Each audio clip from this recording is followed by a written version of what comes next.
I don't even remember where we exactly left off, but yeah, you like going down these wormholes. I do know that. Oh yeah. That's a good portion of my life anymore. Yeah. But so And okay, you so forgive the TV to go down religious wormholes, I think is your hobby.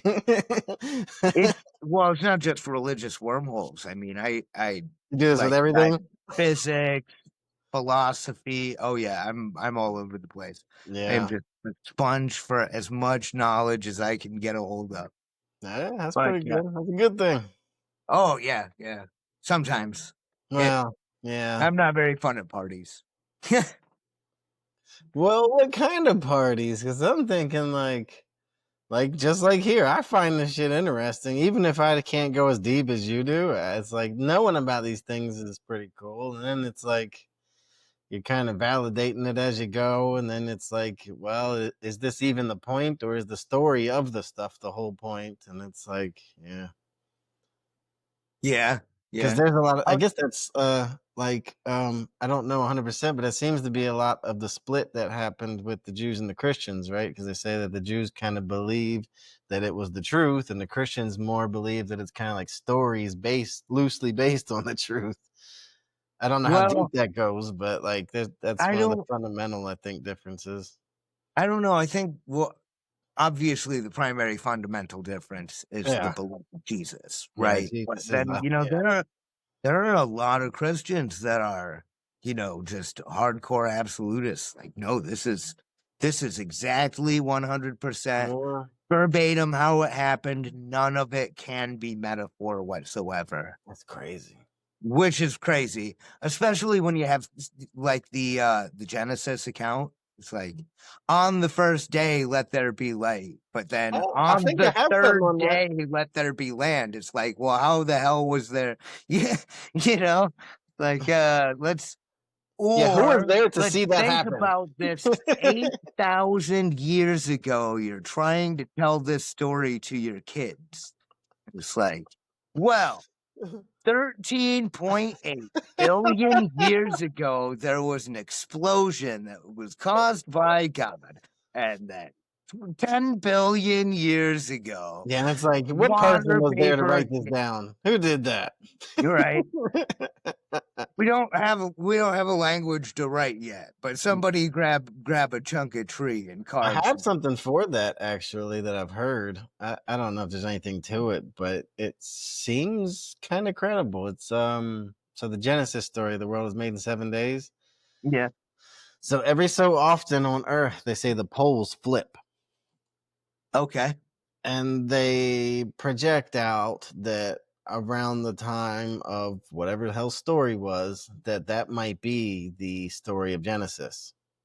Because if you were to get the poles to flip situation, dude, Earth is kind of like a bathtub in a lot of ways, and things are gonna go awry everywhere, and it's gonna seem Right. like chaos and destruction, and you don't know why, and it just happens.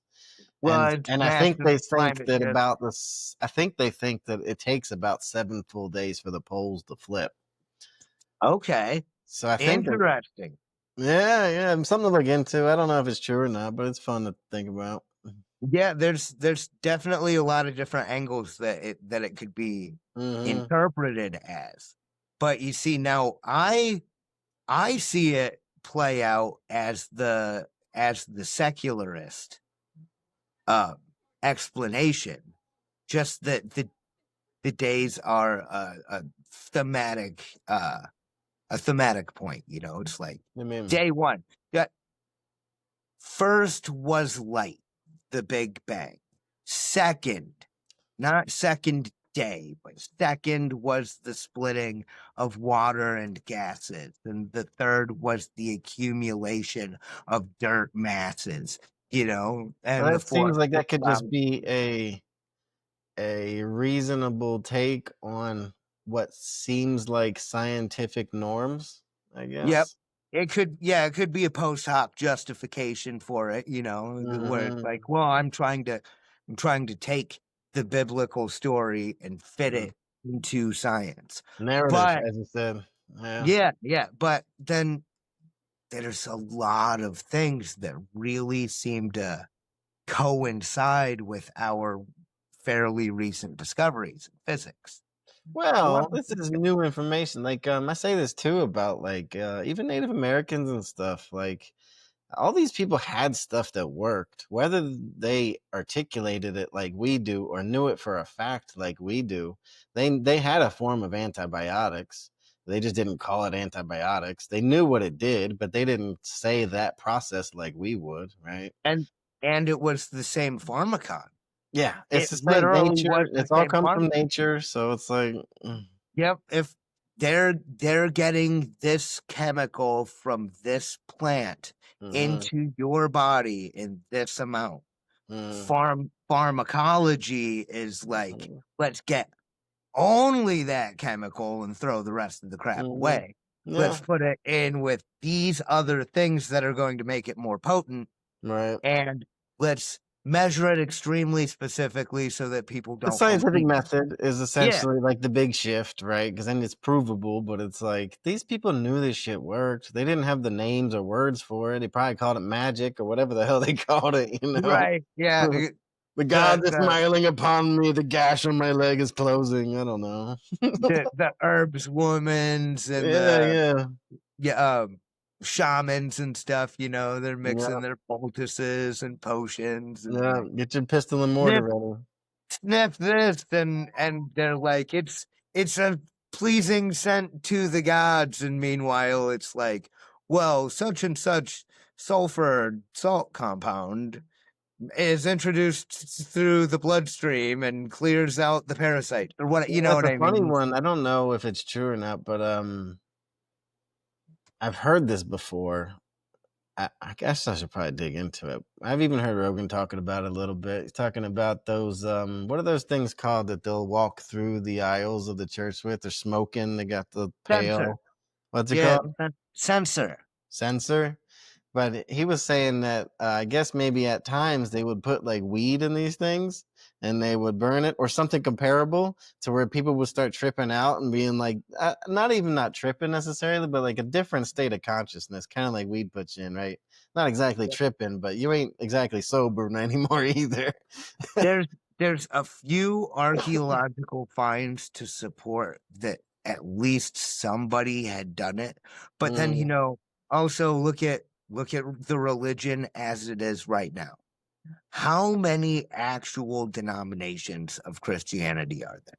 thousands? I have no idea. I have no clue. You got your primary three, your Orthodox, your Roman Catholics, and your Orthodox and Catholics and your Protestants. Protestants? Yeah.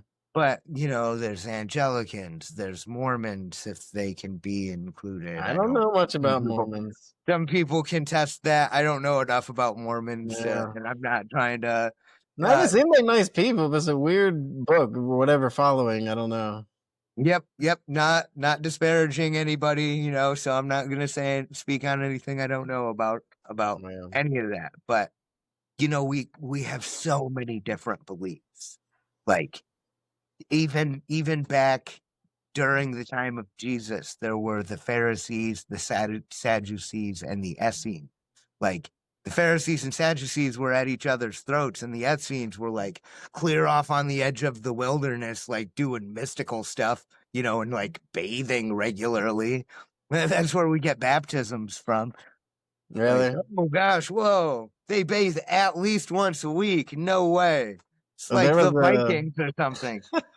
a there was a line I used to hold on to. I can't remember exactly how far it was, but there was a certain Queen Elizabeth that would boast how she bathed once a month. Nice.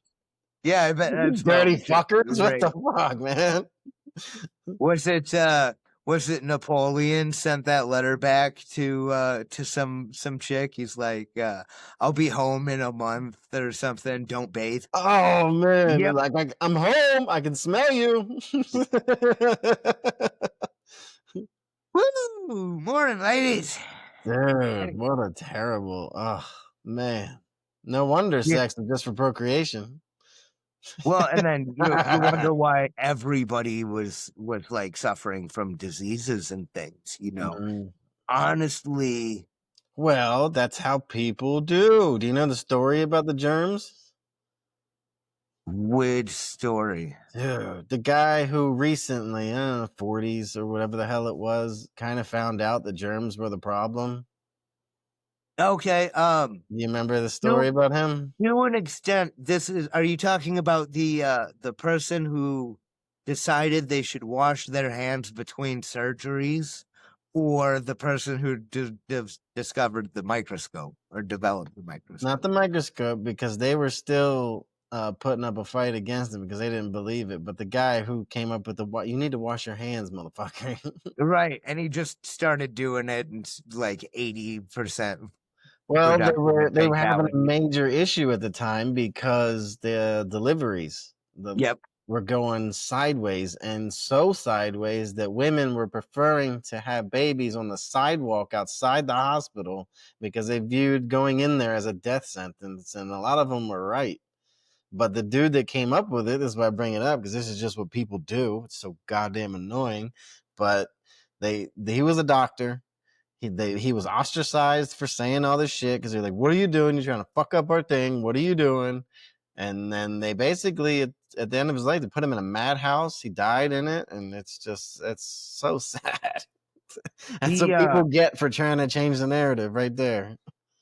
uh the father of anesthesiology. I'm not 100% about this, but what I had heard the story about him is he is the inspiration for Dr. Jekyll and Mr. Hyde. No way.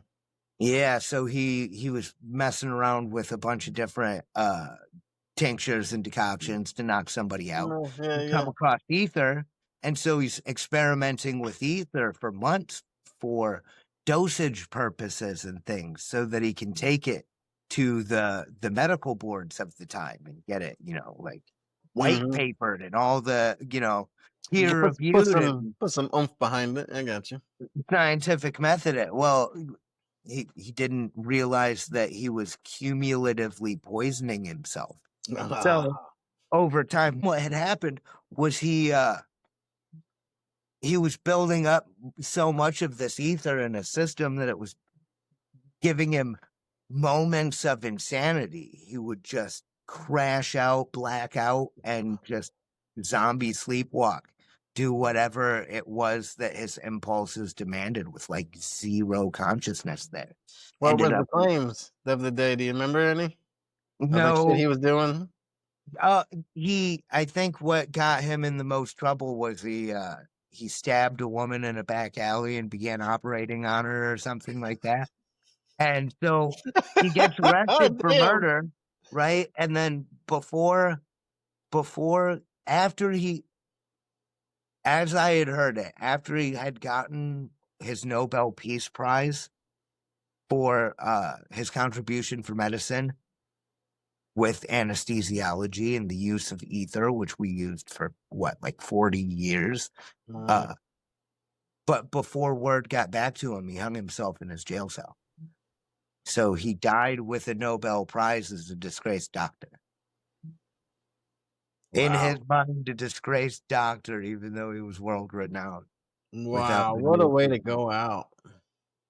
Now, like I said, I don't know if that's 100% true. Usually I don't speak on things It that I is haven't though. You're right. verified. It's like Dr. Jekyll and Hyde. That's kind of yeah. Yeah. And you can see the parallels there, it's like You're manic. he's You're one taking this way. potion and he goes fucking insane when he takes it, you That's know? funny. That's so messed up though, man. Like you spend your whole life dedicated to something to be recognized for it, but not know like your actual contribution. That's kind of crazy. Well, look at Nietzsche, right? Oh, don't get me Friedrich started. Nietzsche.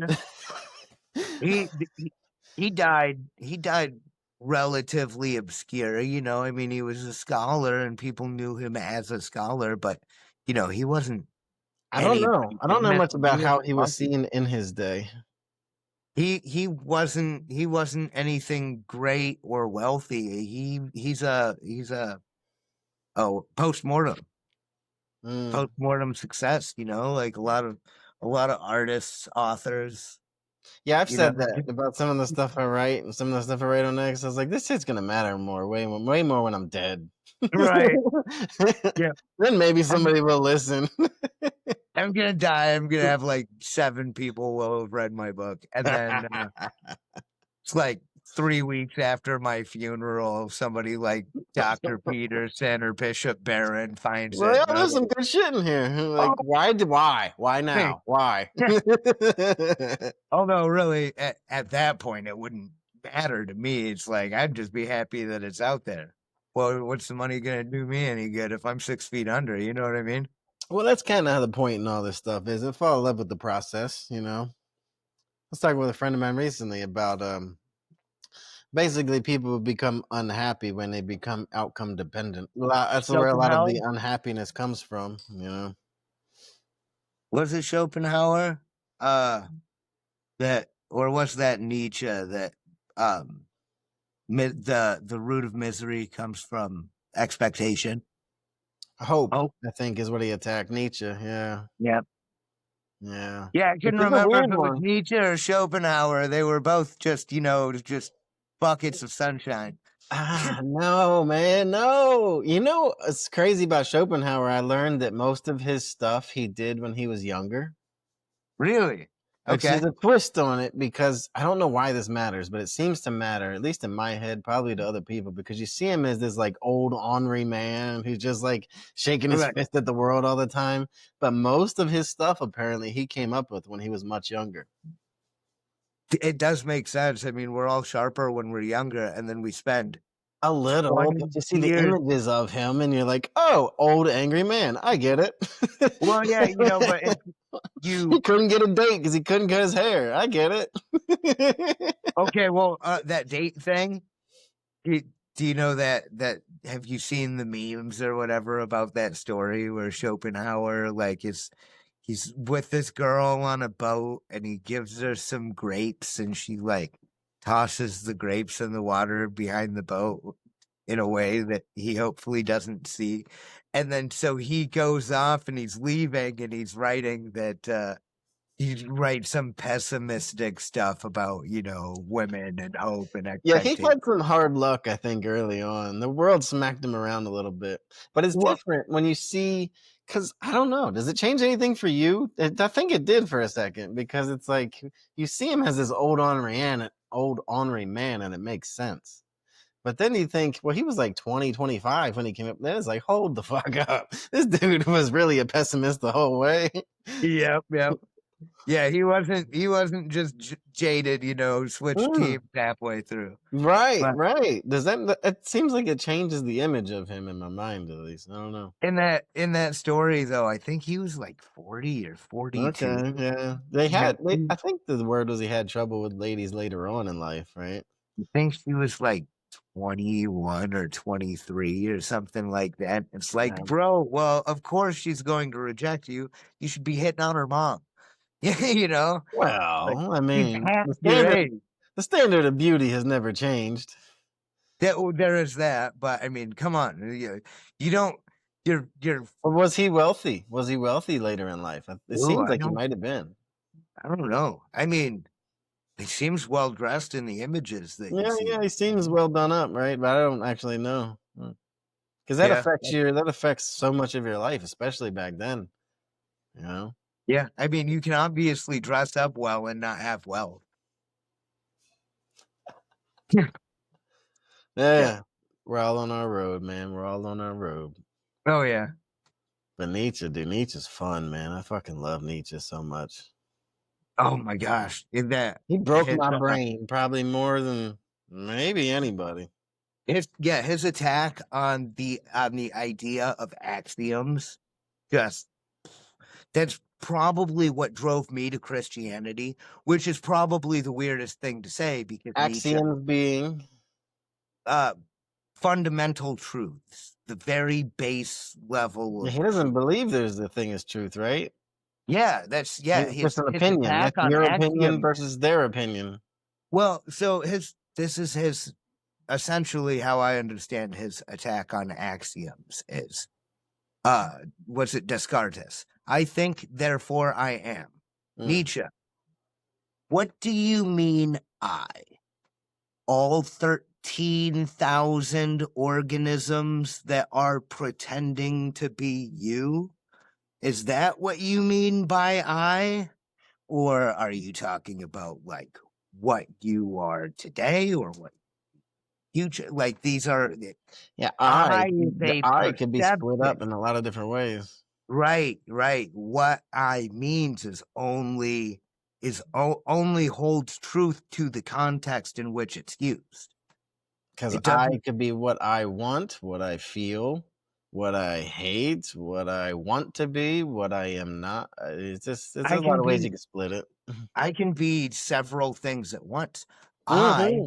want to work out because I want to be fit and healthier and look good naked, Yeah, be But more awesome. I am also lazy and I don't want to lift heavy Yeah, things. yeah. I So, am also two minds in one, kind of. yeah, Yeah. yeah, I'm having this internal battle with myself, which I is I,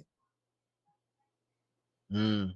I went on. so that I went back to Descartes again recently. With that, essentially, I think therefore I am there because they were trying to boil down what could we prove to be true just by sitting here, and that's kind of where he ended up. And it's like that's pretty good actually. it is. Somebody was saying it's probably the most important like sentence in all of philosophy. I think there's four. A cannot equal B, right? Truth cannot be untruth, right? Alive cannot be dead. Mhm. Things cannot be themselves and their opposite at the same So time. you think there's four truths that kind of boil down? Yeah. I think therefore I am. Gosh, I can't remember the other two. That's fine. Um, but I would say that there are other axiomatic truths, just that we can't define them because how our language works is based on that context. It's what map Is this the everything. love thing all over again? Not exactly. So, um, Like you could split one word in several ways and mean different things by it? you can, but I think it's so like 1 + 1 = 2. That is fundamentally true. Unless you ask That was Terrence Howard says different. that was true. Yeah, right. Well, the idea that we come up with, and Terrence Howard is probably playing on that language There's a weird definition thing there thing, that he's yeah. right? That muddy the waters to make it look deep, Dude, right? I've been telling people about this one lately because it seems so fitting in the world. Yeah, it seems like a lot of Whether people are. it's the bureaucracy, whether it's like the global powers of the world, like Iran talking big shit, like yeah, you're just trying to muddy the waters. China Uh, even I think fits into this boat because we think they're this thing, and they're like, yeah, we got them thinking we're this thing, but the waters are shallow. here- here's my wild speculation, completely unfounded. Do not Right? take this I like necessarily, it. I like it. but okay. So we had a few world wars, right? And then we developed nuclear weapons. We kind of Okay. decided collectively, maybe we shouldn't have any more world wars, right? And then all of the people who are the best in every nation at doing behind closed doors shady Well, deals everything's a cold war all now.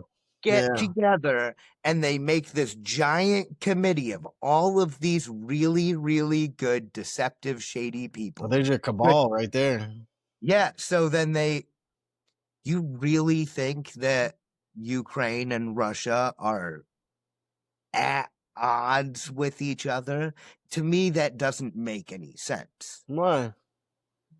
because Russia stands to lose far more from the geopolitical than it stands to gain. I think you're underestimating a man's ego. However, however, the illusion of conflict is worth a lot of money.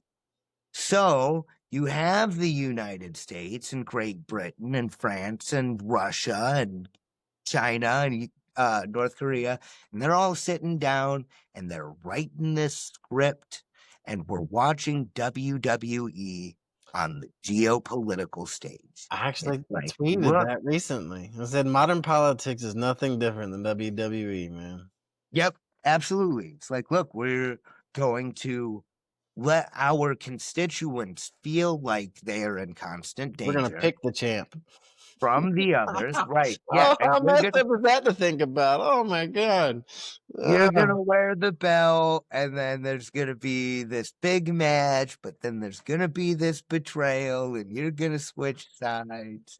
And then meanwhile, that's happening in our middleweight division. We have these two over here starting to fight for no freaking reason. Yeah, people love a You good know, story, man. yeah, Is just that something? That's that old line too. It said, "Never let a good tragedy go to waste." oh yeah, absolutely.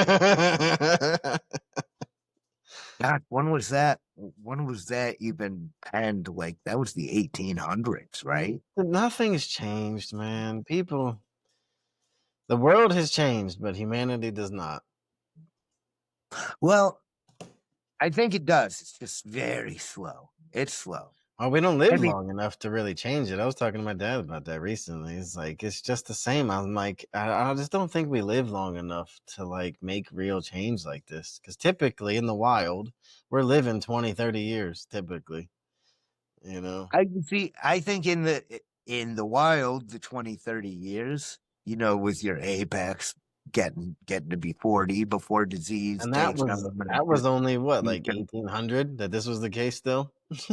Well, no, because once we I'm had telling you, I'll look it agriculture, up real quick. I'm telling you, I think it once we was had like agriculture, no, 1800. like people were dying in the 70s, bro. It's take out if you take out the child mortality that three-quarters of all children died within 6 months. Take that out of the equation, and yeah, your living go your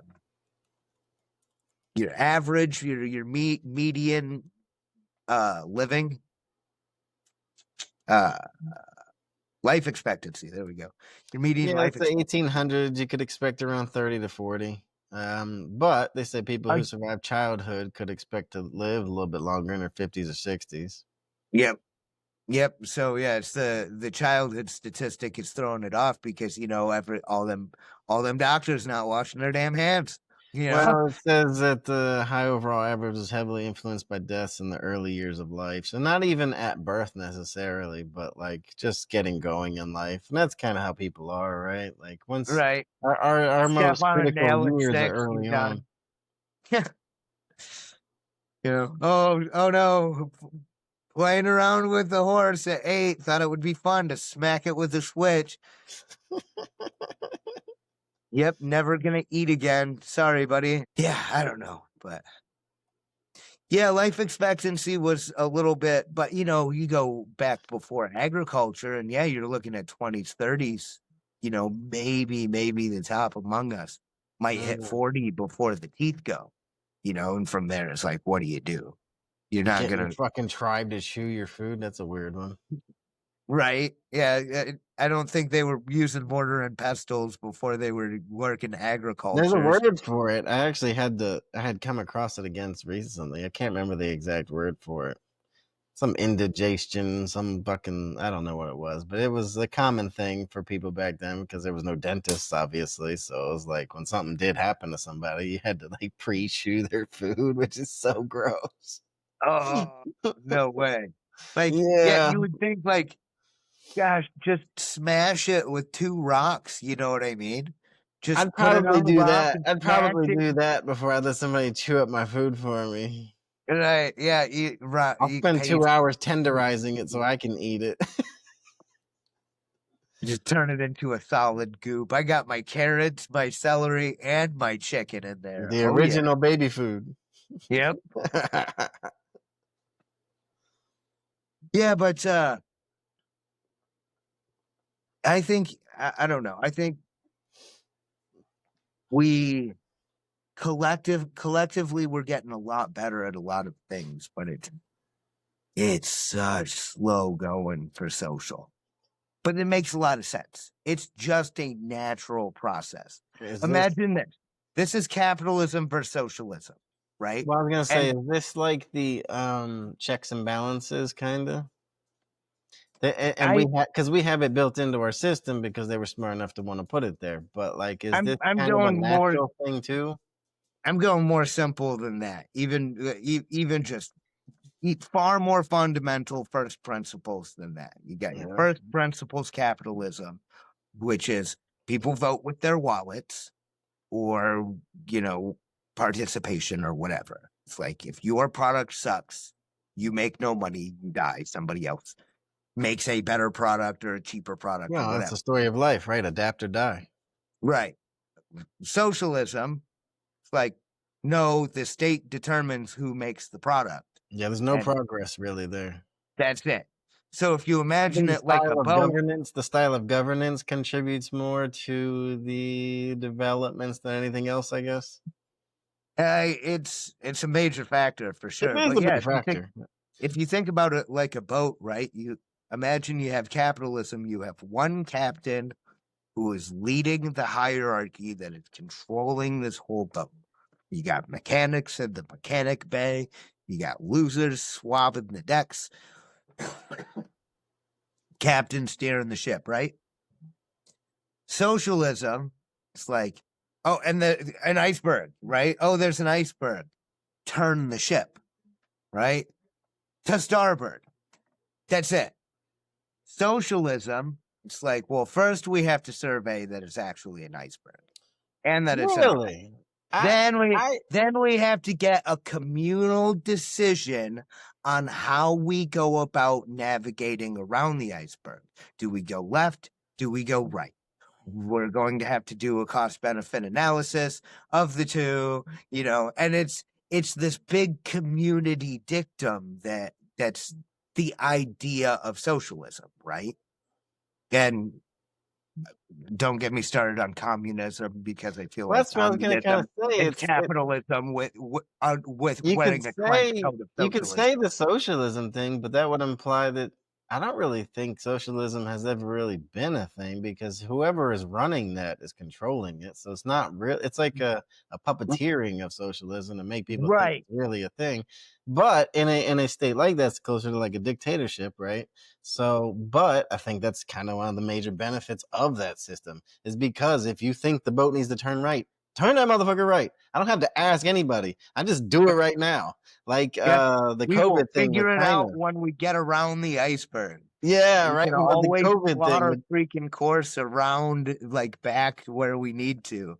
But at least we're not dead in the water, right. the arsenic But bullshit I in say the this a bottom. lot with COVID in China, right? Like if it really was 2 weeks to stop the spread, China would have had it done like that, and we would have been fucked. Because the way the style is, like you can be very effective in that style if you have the right idea, but they just have all these other fucking issues, right? So it's like, but there are benefits to the thing. It's like Right.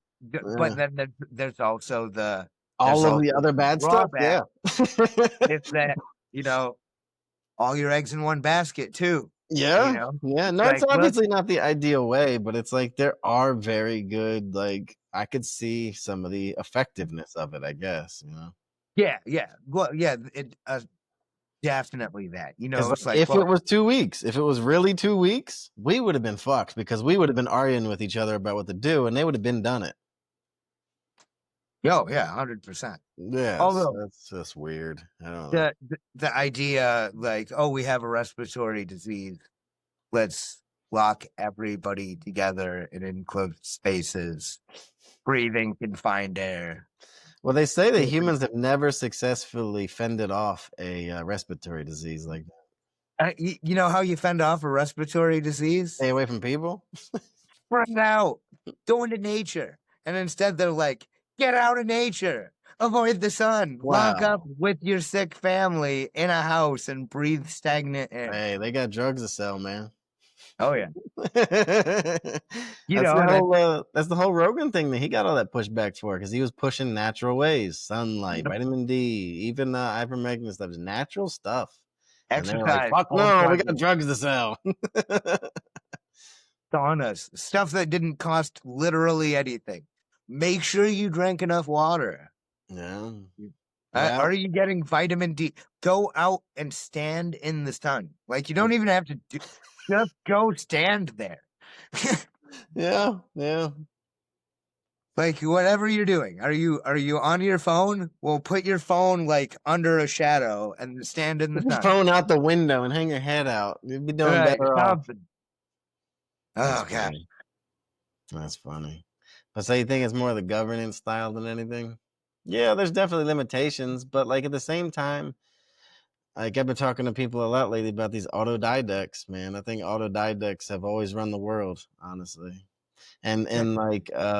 I actually wrote this one too. I believe I wrote it on X, but I've been writing about it. I think these penny universities need to make a major comeback right now. I think we are prime for it because there's a lot of gatekeeping about information going on anymore, and something like these penny universities that created the locks of the world and those guys, right? These guys were brilliant. I think even Oh, Descartes was kind of in that world too. But the iron sharpens iron, man. And if you can get these guys together, some of them are full of shit, obviously, but like you gotta. This is what the crux of the whole First Amendment is, right? You defeat shitty ideas with better ideas. exactly. Yeah, those people that do integrate themselves in with bad ideas or You gotta with a accept them group all. or something like that. Yeah, they find themselves ostracized very easily. It's very, very hard to actually get in someplace with an agenda and promote that agenda without people going like, that guy's got an angle, right? You Well, know, everybody has an angle, man. That's fine. Let's right, just but put your angle up honestly against if the idea stands on its own, then so be it. If it doesn't, kill it. exactly. And Uh, and and so yeah, one of the best things that you find against to defend against that is when you get really critical a bunch of critical thinkers mm, together mm, and they're thinking things out together. mm. Typically they have an ethos in the debate. It's Well, you attack. It's the same it's thing. You attack the philosophy. idea, It's not the person. philosophia. It's the love of knowledge. It's I have an idea. Let me present it to you so you can tell me where this falls short. Let's get as far down underneath of it as we can. Let's try and Mm, break the idea. Don't try and hmm prove the idea. Try and break the mm. idea apart. Yeah, yeah, yeah. That's the And if, Socratic method, by the way. yeah, You're exactly. basically hole poking in your own idea to see if it stands up. Yep, That's funny. 100%. And The so, yeah, the people who work toward that Socratic method find themselves rising to the top of hierarchies and the people who Well, are. iron sharpens iron, man. It's always been that way. And but you're keeping everybody split up and all these ideas split up, and then you have all these freaking factions of everything just popping up now. Oh yeah, yeah. Such a It mess. it's crazy how easily people can fall into camps, but I think that comes from not actually questioning those positions. Like you have to actually dig. That's the Fucking Socratic see method. if it stands on its own. If it doesn't, kill it. There's one I reposted this is a Socrates line. It says strong minds discuss ideas, average minds discuss events, and weak minds discuss people. Because then I was thinking about this when he said that, because it was like you engage the ideas, not the person. And so many people get lost in the sauce on he said, but he did this in his life. Like, whoa, whoa, whoa, whoa, whoa. Engage the idea, not the person. Just let's make this distinction, because a lot of people can't. They get emotionally wrapped up in whatever. But he raped a whatever. Like, okay, fine. He's a piece of shit. But is he right? Yeah, so I agree with you that you definitely have to have that. You have to have that discernment Mm-hmm. about what's true, what's not true, what's right, what are you putting up just an emotional reaction to just because Mm. it challenges something that you believe. Like it's Mm. really, really hard to rewire your entire belief Isn't system. this the whole movement behind the facts over feelings thing? Yeah, basically, I mean, it's Yeah, supposed to be. yeah. Although I I'm probably going to upset a few of your friends or your followers or Whatever. whatever. Let's go. Hey, that's what I'm here for. Sec- secularist mindset, but I hear some disingenuous secularists, not trying to not trying to paint everybody by one brush, but I see some disingenuous people say, like, well, you have this imaginary concept to define what started all of this or what keeps these forces in interplay in this specific way. Mm. You just use this blanket term God, Well, where this is the God in the gaps argument.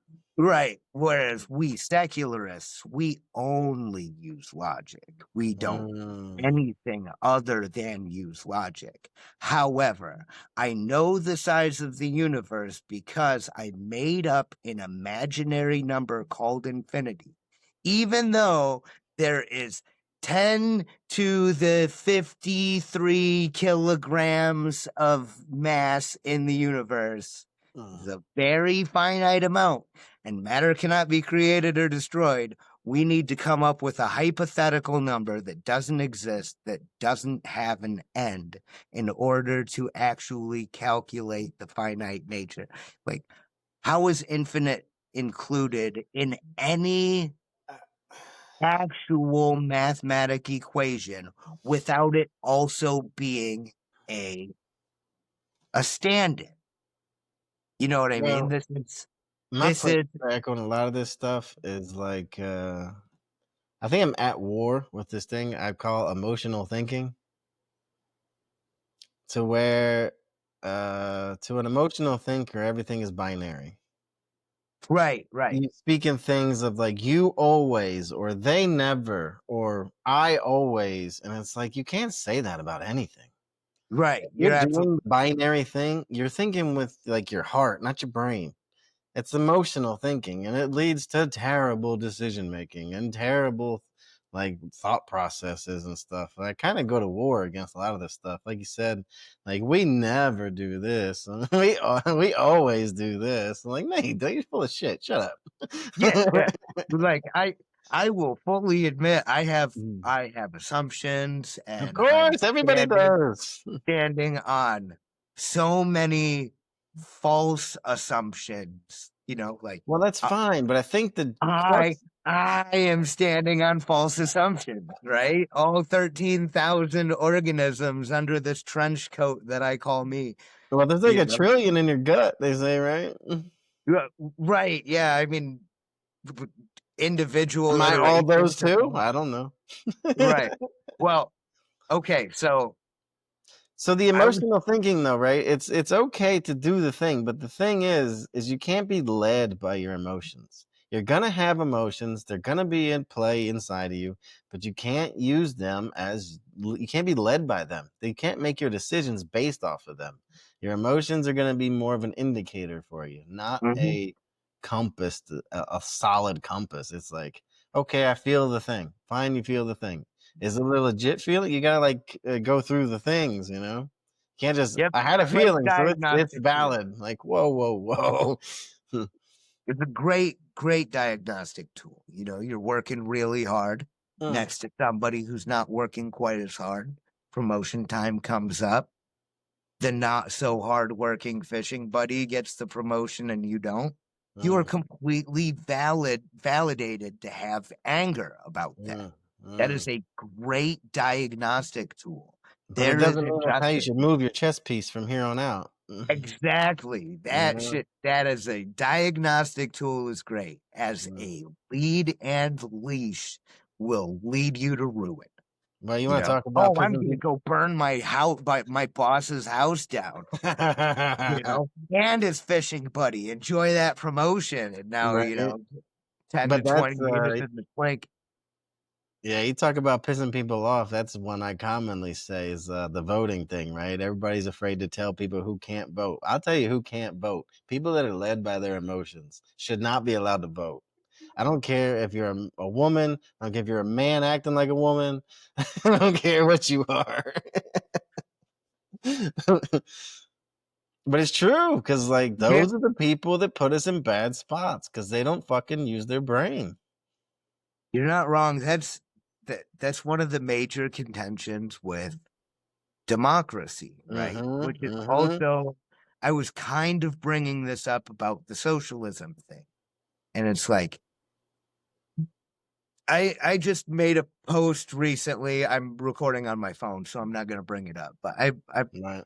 threw up a post recently, and I'm not going to lie. I used AI to find the terminologies and things because Yeah. it's Yeah. not my wheelhouse. But essentially, I was saying, imagine we have a socialist society. I live in a small town.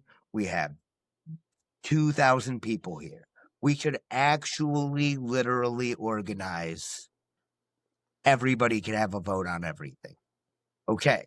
So at the water treatment facility, how do we handle this very complex, specific issue that stems from this very complex, specific issue? How do we handle it? What are the safe levels? And, it's like you ask people around, nobody's going to know the answer.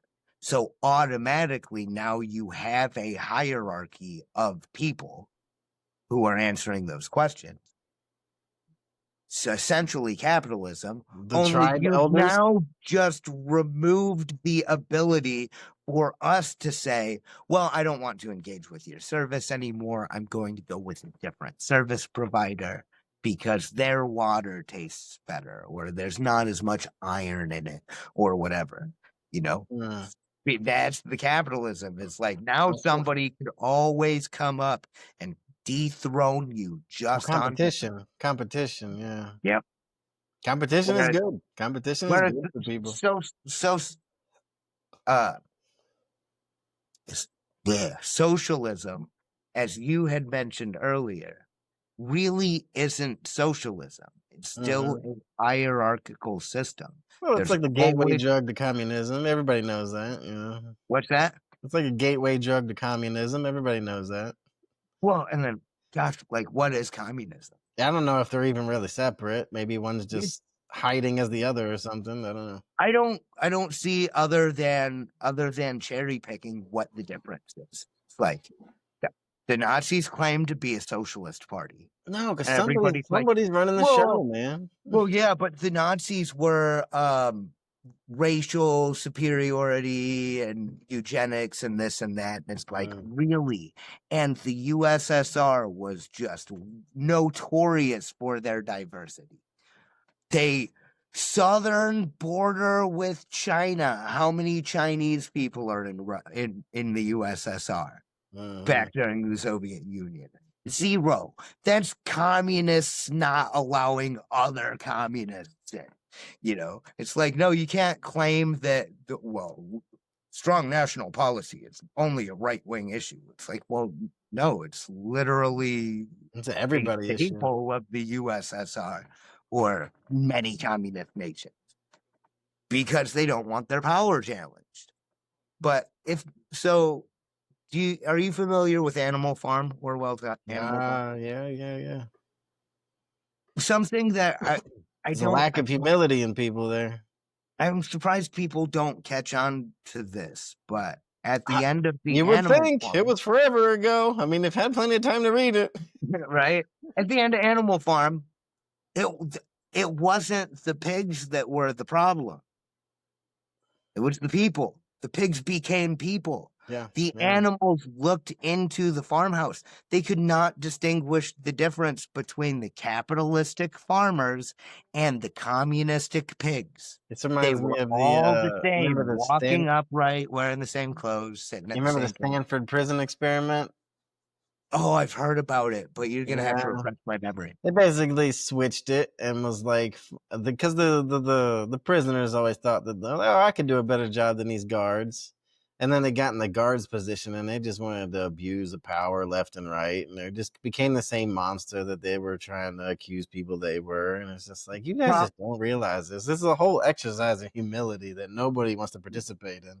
Right. It was probably way worse because the convict didn't have the formal training in the system that we'd spent several thousand years beating into one another with clubs and swords. It's Right. like these are hard learned lessons that we are not very good at. The idea that a bunch of fucking criminals are gonna just stumble across it on a whim.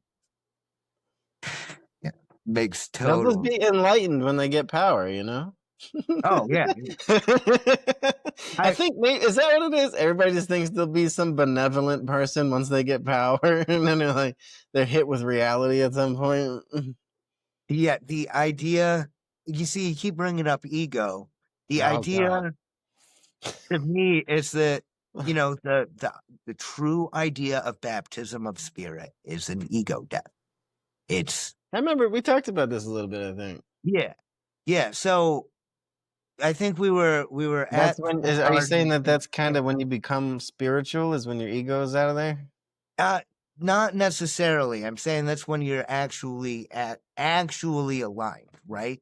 So the When your sense of there is self talk isn't about the first thing. baptism in water not being sufficient. And I don't want to step outside of my bounds there because, it's interpretive. Some people say that it's sufficient, some say that it's not. Well, it's performative. However, in the book, the arc that is being explored is Simon Peter as Simon in Gethsemane when Jesus is going to be arrested. He fails the three temptations in the order that Luke sets forth in one action, right? So 480 guards, a spear, a cohort, 480 Roman soldiers come up to arrest Jesus, right? And the Sanhedrin are with them. So Peter, one of two people with a sword, grabs the sword and decides, of all people, I'm going to try and behead a servant. He didn't. He, What? yeah, he didn't go after the Sanhedrin.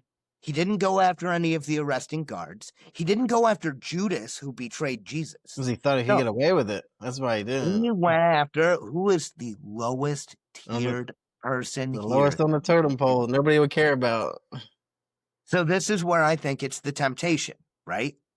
He used his own personal power and authority to alter fate, turning stones to bread, right? He prostrated to his Is that own. is that bad to use your own power to kind of get?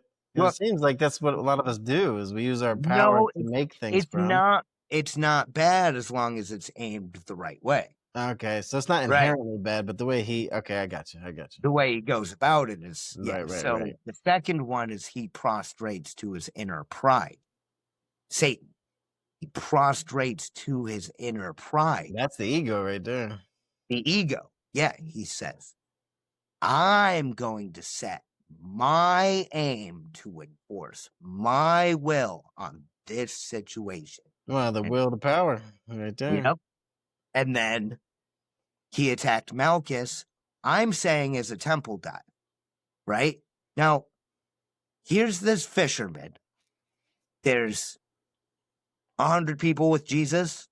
2 of them have swords. He's one of them. 480 guards come up. Is he going to save Jesus with the sword? No, he's not going to 1V480 or 2V480. Trained Roman killers, these people, that's their thing. They Who, if they war. didn't do their job, had worse consequences coming. Right, exactly. So he's not trying to save Jesus, right? Then people claim that he's a coward, but he tries to murder somebody in front of 480 cops. I don't think that's exactly cowardly. So I'm saying the only thing that actually logically makes sense from a psychological perspective, you put yourself there, you have a sword, Jesus is being arrested, he's told you like 50 times, all who die in my name are immediately granted heaven. I've been stressing about getting to heaven before I'd even heard about Jesus. I was stressing about getting into Jewish heaven before this radical rabbi Mhm. comes out of nowhere. So, free ticket to heaven. All I have to do is die for the guy, right? And there's even a Oh, it just you conversation. thought he was doing some death by cop suicide or whatever the hell they call what they Yeah, he call was that. going to force martyr himself. He's good. Yeah, Yeah, he was like, if I kill suicide this by guy and cop. they kill me, and this is all related to Jesus, this is my ticket right here. Exactly, right. Yeah. Yeah, and Jesus specifically tells him in John, I believe, during the Last Supper, tells all the apostles, where I'm going, you can't follow now, but you will follow later. And that's when in Luke, Simon steps up and he says, well, they might fall away, but not me. I'll go to prison and death with you. I'll do it. And that's when Jesus is like, no, Peter, you're going to deny me. Well, Simon's like, yeah, no, I told you I'm going to go to prison or death. Did you think I was lying? Huzzah. And, went after, Oh, went after he Malchus. said it. Now he has to stand on it, right? Mm. Yeah, yeah. So he goes after Malchus. Jesus heals the wound so that, there's no actual proof. And then berates Simon. He's yelling at Simon. He's not yelling at Judas who betrayed him. He's not yelling at the Sadducees, or I mean the Pharisees or the Romans. Everybody there is doing their part except for, say, Judas and Simon Peter. Mm. And Simon just failed his 3 temptations and is in the middle of this prophecy that's being talked about in Luke. So Jesus tells him, essentially, he says, look, I can call down 72,000 angels. Like, this city is nothing. The 500 troops that are here are nothing. 72,000 angels. Like, yeah, I'm still Where does that number come from? 12 legions. I could bequeath of the Father 12 legions of angels. Mm. Right. So, yeah, so you can call down 72,000 angels, but he says, no, I'm drinking the cup. This. How then would scripture be fulfilled if I don't do this? He thought it was You know? fate, basically. Yeah, he's like, he basically tells Simon, put your sword back in its sheath. It's not your place to tip this cup. I have the power to stop this, and I'm not doing it. Who are you? And then so Going over my head. at the trial, an innocent slave woman confronts Simon Peter, and the common narrative is, oh no, I'm scared for my life. I'm going to deny Jesus. It's like, where was the scared for his life 2 hours ago when he tried to murder an innocent Yeah. slave in front His of ego was out 480 of men? control, then it shifted. Yeah, no, I'm saying he had the ego going after Malchus. He got literally rebuked by Jesus for it. And Jesus says, look, bro, like, don't mess this up. So then when Peter follows to the trial, as soon as the woman approaches him, he's like, I have 2 options. You can either speak up and risk messing this up and betray Jesus, or I can follow the last commandment that Jesus just gave me He's got two choices. himself Yeah. in his own words. Don't fuck this up. He decides not to mess it up, and then everybody's like, oh, he's a coward. It's like, I don't believe that. And so to He was bring sticking this to the back, plan, I guess. what's that? Sticking to the plan, I guess, in a way. Yeah. And so he weeps. I tracked the Kubler-Ross 5 stages of grief through the mission, right? So Matthew 16:22, Peter pulls Jesus aside, says, look, they're not going to crucify you. This can't happen. Well, that's denial. He's denying the way, right? In the Last Supper, during during Luke 22:31 through 34, Luke 33, he says, oh, they'll all fall away, but not me. I'll go to prison and death with you. You know, that's bargaining. He's trying to use his will to alter God's plan. I have the power to change, right? So then attacking Malchus is obviously anger, right? And depression is weeping at the trial. Oh, I'm powerless to stop this, or it's not my place to stop this. So, it's this ego death, this weeping of ego death, and the loss of best friend, mentor, rabbi, political leader. It's like people say, oh, he wept. That's all it says. He wept bitterly. And they're like, that is a sign, signed and sealed. He's guilty and feeling remorse of his guilt. And I'm You can't like, do well, that with no, people, though, because humans are way too complicated. you can play it both ways, and people still try to hang you for it. Like, you could go into a situation and then it's like you act defensive about the situation, like, oh, he's defensive, he's guilty. And then you could Right. go into the same situation and just be like, well, whatever. And he said whatever, he's guilty. Right. Yeah, He doesn't even care. yeah. So people try to have it both ways with that kind of thing. Yep. But so here's a few issues that I have with the coward narrative. For one, why would he be afraid of some lowly slave girl when he just hours before He's stood ready up for for violence, apparently. 480 guards? Yeah, he was ready. He wasn't ready for violence. He was ready for death. Yeah. He's like, I'm gonna Well, be a that's the other martyr. side of the violence. It's not always offensive, Yeah, that's good. But then uh th- then he cowers to the lowest possible social rung. Lowest possible. Could Mm. not get lower in acceptable society. It was a woman. It was a slave woman. Then it was a young and naive slave woman. I think Like, in basketball they call this a flop. yeah, pretty much. He probably wasn't that good looking and didn't even bathe once a week. Yeah, it was tough Ah, times. Tough times.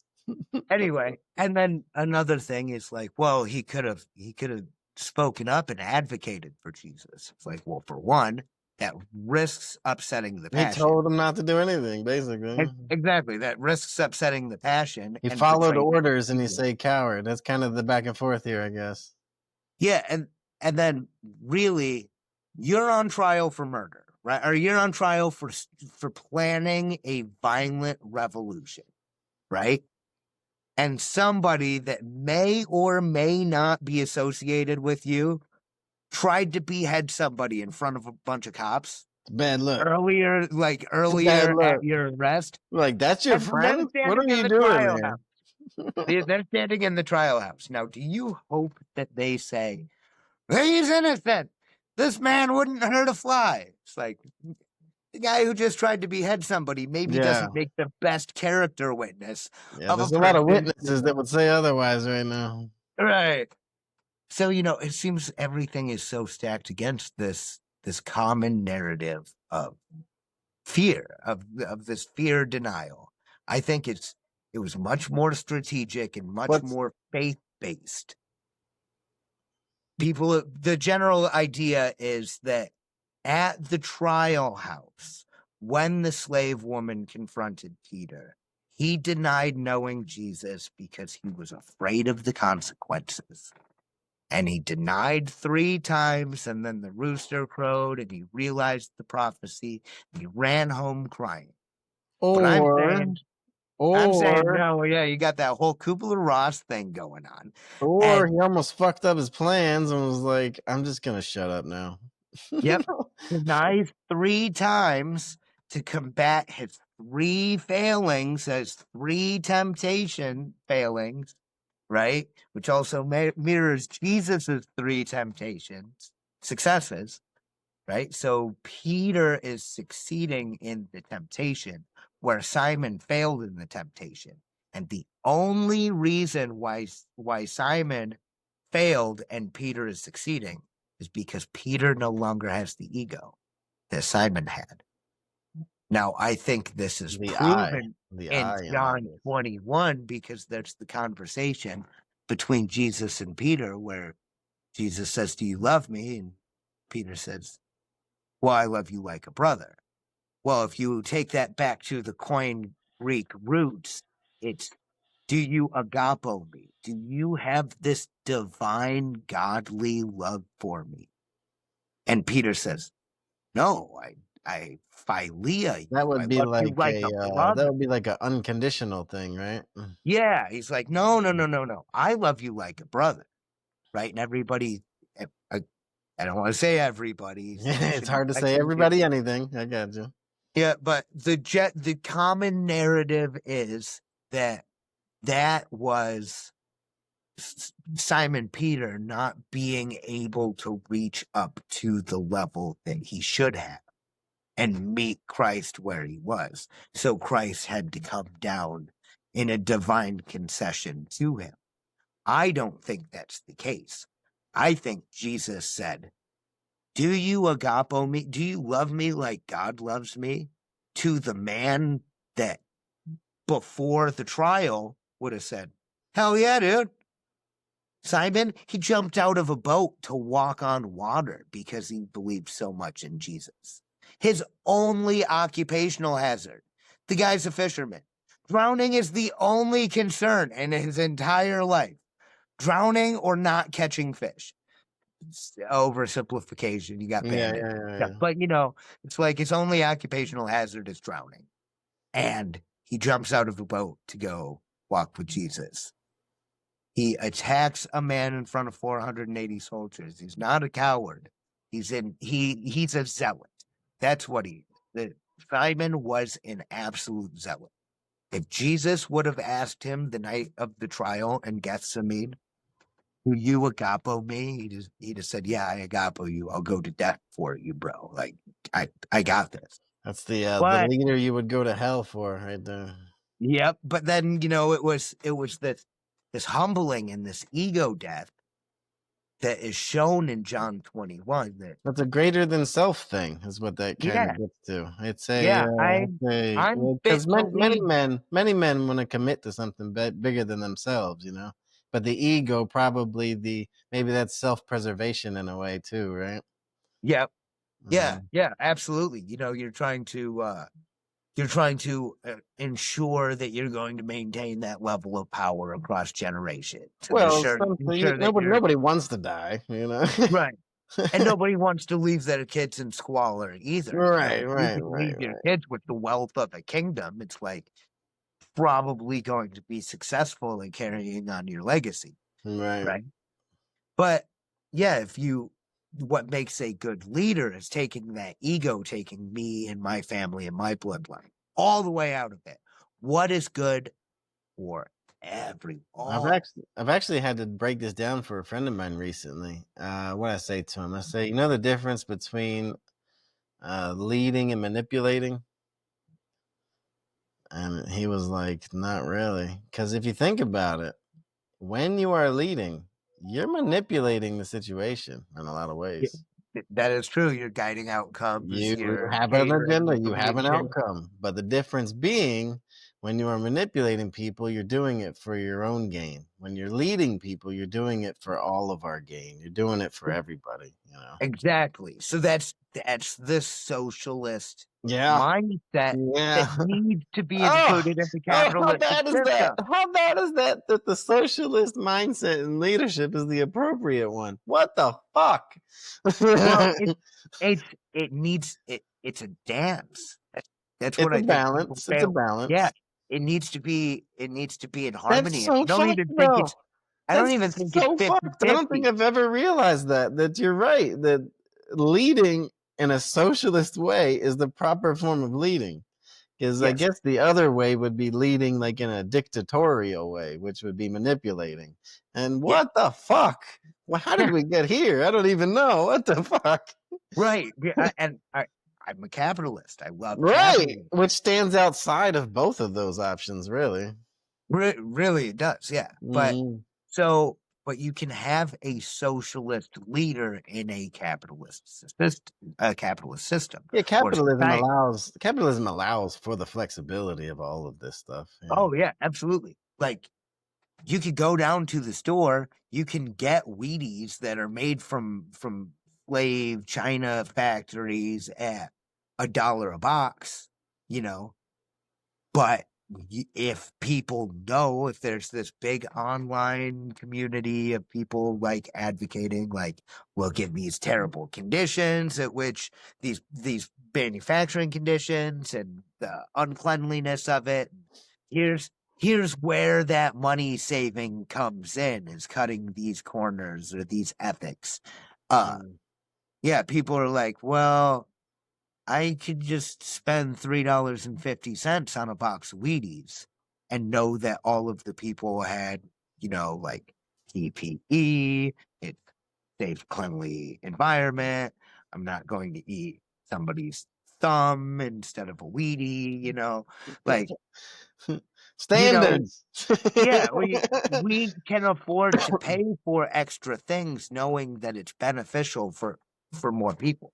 It it's not just down to the bottom dollar, and the people who think that it's down to the bottom dollar kind of fail to realize Well, that, like, when I plug in that $8 microphone into my laptop, I might as well have just stuck to my cell phone. There's no reason to make the $8 microphone. The $8 microphone exists only that's a so budget that option. by comparison, the $65 microphone looks better. Well, You it's a can budget get the option $8. too. What's that? It's a budget option too. Well, yeah, but I mean, what are you going to plug the microphone into that doesn't have a microphone? Your friend's laptop? I don't know. Your friend's laptop doesn't have a microphone in it? Maybe it's a shitty one. Maybe the $8 one's better than that one.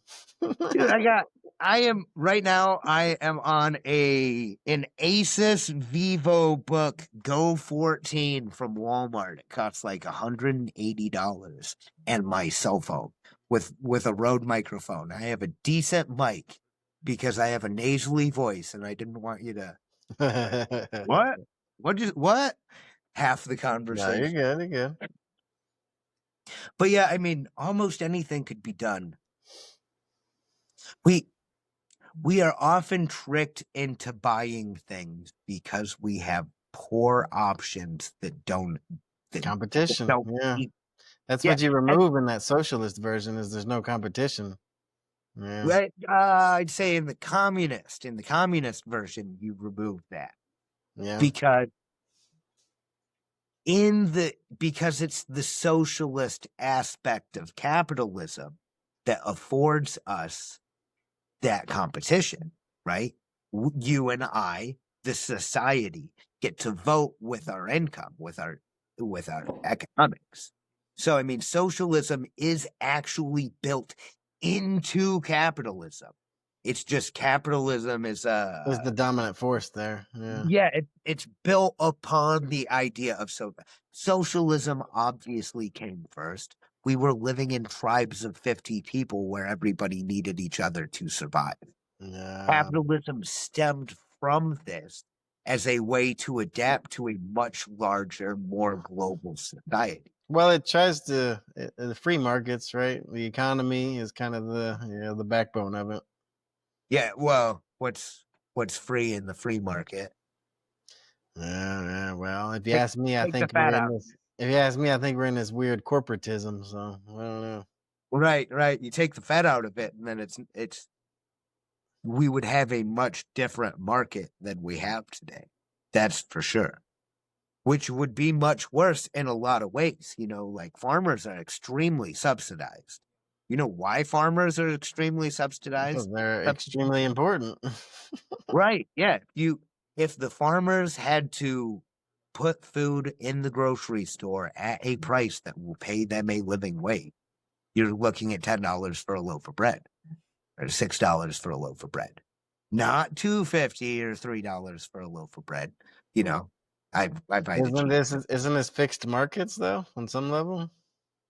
Yeah, so that's where the Fed comes in, is they fix the markets in certain ways Yeah. to even these things out so that you don't have the peasant class of go farm beets and turnips But don't all worry, all the poor people are fat now. right. Yeah. The only If time in you'd have history where the poor people are the fat people. if you'd have told people 200 years ago Any that time in greatest history, anything. the greatest threat that is going to face society, or let's say the the number one leading causes of death in wealthy societies would be food and choice. They would be just baffled. But I mean, choice Choice is a funny one. Choice is a funny one. choice is a I kind rough of one. come back to this thing Jordan Peterson said a while back. He's like, because the ultimate version of freedom, right? And he's like, he said it so perfectly too. He's like, all right, let's play a game. All right, because we're gonna play this game of society or whatever the hell we're doing. We're gonna play this game, but we have ultimate freedoms. So okay, you go first. Yeah. And like, but how am I gonna go first? And he said, well, what's the rules? He's like, exactly. All right. Ultimate freedom. Because that's the choice taken to its extreme, right? If if I lived independently in a society with ultimate freedom. Yeah, because I can't determine anybody else's actions. Let's say society was ultimately free. There are no laws. The first thing I would do is try and negotiate like 2 acres of land. Then I'd get together like some contractors. I'd start breaking ground on Really? an indoor ag. Yeah. That's where you headed? I'm just not where I'm headed at all. That's where I'm headed. Although that's where I want any profits to go above a, an Dude, if there's no imposed laws, minimum. that is a terrible idea, I think. Well, you see, so this is my idea, right? So first of all, you're in the boonies because you're getting farmland, right? It's I agriculture. guess. There's no So, rules, so who cares? but yeah, but you can't grow in concrete. So Well, agriculture land. So I don't think much growing is happening where there's no laws. yeah, but we stemmed from no laws, and agriculture stemmed with it. The I need would suspect that agriculture came from a somewhat civilized group. Right, but that's the thing, right? Is no laws eventually will civilize itself. You We think need so? Well, I guess Yeah, we need to agree on these things. Otherwise, I can't even appropriately have sex with you, we need to you know? define our terms. What is marriage? I don't even know. Right. But yeah, it would be a new definition of all those terms. Wow, that's a wild one because I've said this a few times over. Say, because I've seen people wish this, and be like, I wish I could just have a farm and I feed my family and this and that. And I think about that's okay when times are well, but in scenarios like this where chaos is going on, I say, make sure that you're not just collecting food for the toughest guy in town. Yep. Well, so that's where I think the farm idea would work out really well, right? So Why? first of all, You grow all that food, and he just comes with his guns well, and his boys, and that food is his now. hear me out, right? So first, it's going to take several people to make this food production how I would His want farm, whatever the to hell. make it anyway. But yeah, we can literally get 20 times more livestock on ground than we get on Like ground right now. this is like the mob back in the day. They come around when they want what they want, and they'd leave you alone in the meantime. Yep, protection rackets and all that. Yeah, yeah, But yeah. Because that's what you would be okay, dependent so on. you got 10 people working this farm, right? And then so somebody could come up and say, "Hey, you give me what I want, or I'm gonna come burn down your farm." Mm-hmm. Right? And it's either going to be a person or it's going to be a group of people. However, there's usually some sort of parlay in these types of situations, right? Some sort of what? Parlay. Mm. It's like it could happen after combat, before combat, but there's words being exchanged. Landowners on their knees, like yeah. So, well, I don't I know, know man. how to run this. You don't know how to run this. That's That fine. They'll still stops try to take make it from you. that stops making food in 3 weeks. So you have 3 weeks of food. That's fine. Or you're a bunch of tough people. And I have plenty of food. How about you hang around and just be tough around here? And you also have plenty of food. You do Uh, whatever the hell you want. I don't think that aligns with human nature, honestly. I think it does I because think that people are gonna take advantage of that shit the- immediately. people are going to try and take advantage of That's it. what people do, especially in like survival situations. Like I said, make But sure you're not collecting the food for the toughest guy in town, the toughest guy in town and his 13 buddies aren't one or that guy. you could label it. You know, Yeah, yeah. they're not one guy. The toughest guy in town can still be ripped So apart by 3 you're gonna major subvert guys. the group that's trying to take you on. Yeah, it's like you're the toughest guy in town, but you're kind of an idiot, Yeah. Well, You short term, short sighted, right? somebody explains to you like, "Bro, I can provide you with 3 hot meals every day. All you have to do is kill people that try and kill us and not kill us. You got 3 square meals indefinitely." Okay, I And give you you say, "Nope, I'm gonna take what I want right now." I And give now you a your live 12 scenario. buddies are all like, "I kinda want to eat next week too." And the food does spoil. We don't have refrigerators, you know? It is they are perishable goods. So, like, why don't we just, play Brutus and Caesar and, Swiss cheese this guy real quick? I would think that the ego would outweigh playing the game, really, for people. I So don't I give see you it a because real if that were the case, then why did society even emerge from the chaos to begin with? We were tribal familial units, we and then still the are. familial units had to divest out to prevent inbreeding, right? And so then that brought several families together to make small communities. But I don't know And if they with knew that, about the inbreeding, did they? it was naturally driven. Why do you think teenagers get angsty? What do you think every teenager gets angsty at 11 to 14 years old? Every single one, and it's got no biological founding whatsoever. It's like, no, that is a biological impulse to get you out of the family. You need to Well, go find other genes because you can't mate with your sister. I think people are You know, lazy and they don't think about that. Look at all the royalty around the world, right? it's not to say that it's perfect, but how often do we ignore our instincts? All the time. Yeah, You that's know, my point I'm here, actually. I think they would I'm just be like, hungry. "Hey, you're sister, or you're just female at this point, so here you go." Right. So you have some instincts that are like, well, I just want to Like stick my caveman dick in urges, anything like wet. yeah, But then you have other impulses that are like, well, gosh, I hate my parents right now, and everything they say is dumb, and I don't know why, but I don't want to be here. So then the two coexist. So now you are horny and want to put your in anything wet that you come across, yeah. but you are not at home anymore.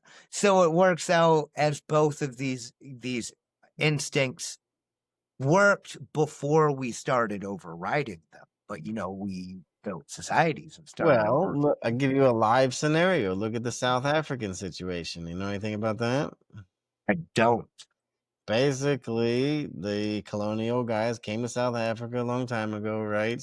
Oh, right, right, right. Started farming, building up things, whatever. It was slave days or whatnot. And now, right now, they're pushing them out, like physically pushing them out at this point. And Yeah. they're like, you realize that we do all the farming here. You guys are gonna starve in a few months. They don't care. They're gonna push them out. And then Oh, yeah, yeah, they yeah. might It's figure it out, they might not, weaponized, but it's likely that they're gonna fuck it up and all starve. But they don't care. weaponized hatred. Somebody's driving that political movement, though. But the That's same not. thing, I think, would happen in your scenario where you got your farm and you can hire the muscle that wants to overtake your shit as a bodyguard, so to speak. Is like, nah, I think they're just gonna take your shit. Well, it's not a guarantee. There are no guarantees. Right, right. But it's just kind You of know, predicting it based on human nature kind of thing. That's Bukowski had this quote about intelligence being the root of suffering. But I don't think intelligence is the root of suffering. I think suffering is the root of suffering. Intelligence is the knowledge that there is no shelter, no armor, no words that can protect you from the slings and arrows and boulders and trebuchets Well, that life will throw you. it's the falling of the naivety, right? Yeah, yeah. There is no shelter. The best you can do is dance among the hail of gunfire. Yeah, I say that a lot. Though I say nobody on this planet is untouchable. It's true, Trump is a good example. right? Almost got him a couple of times. Nobody is untouchable.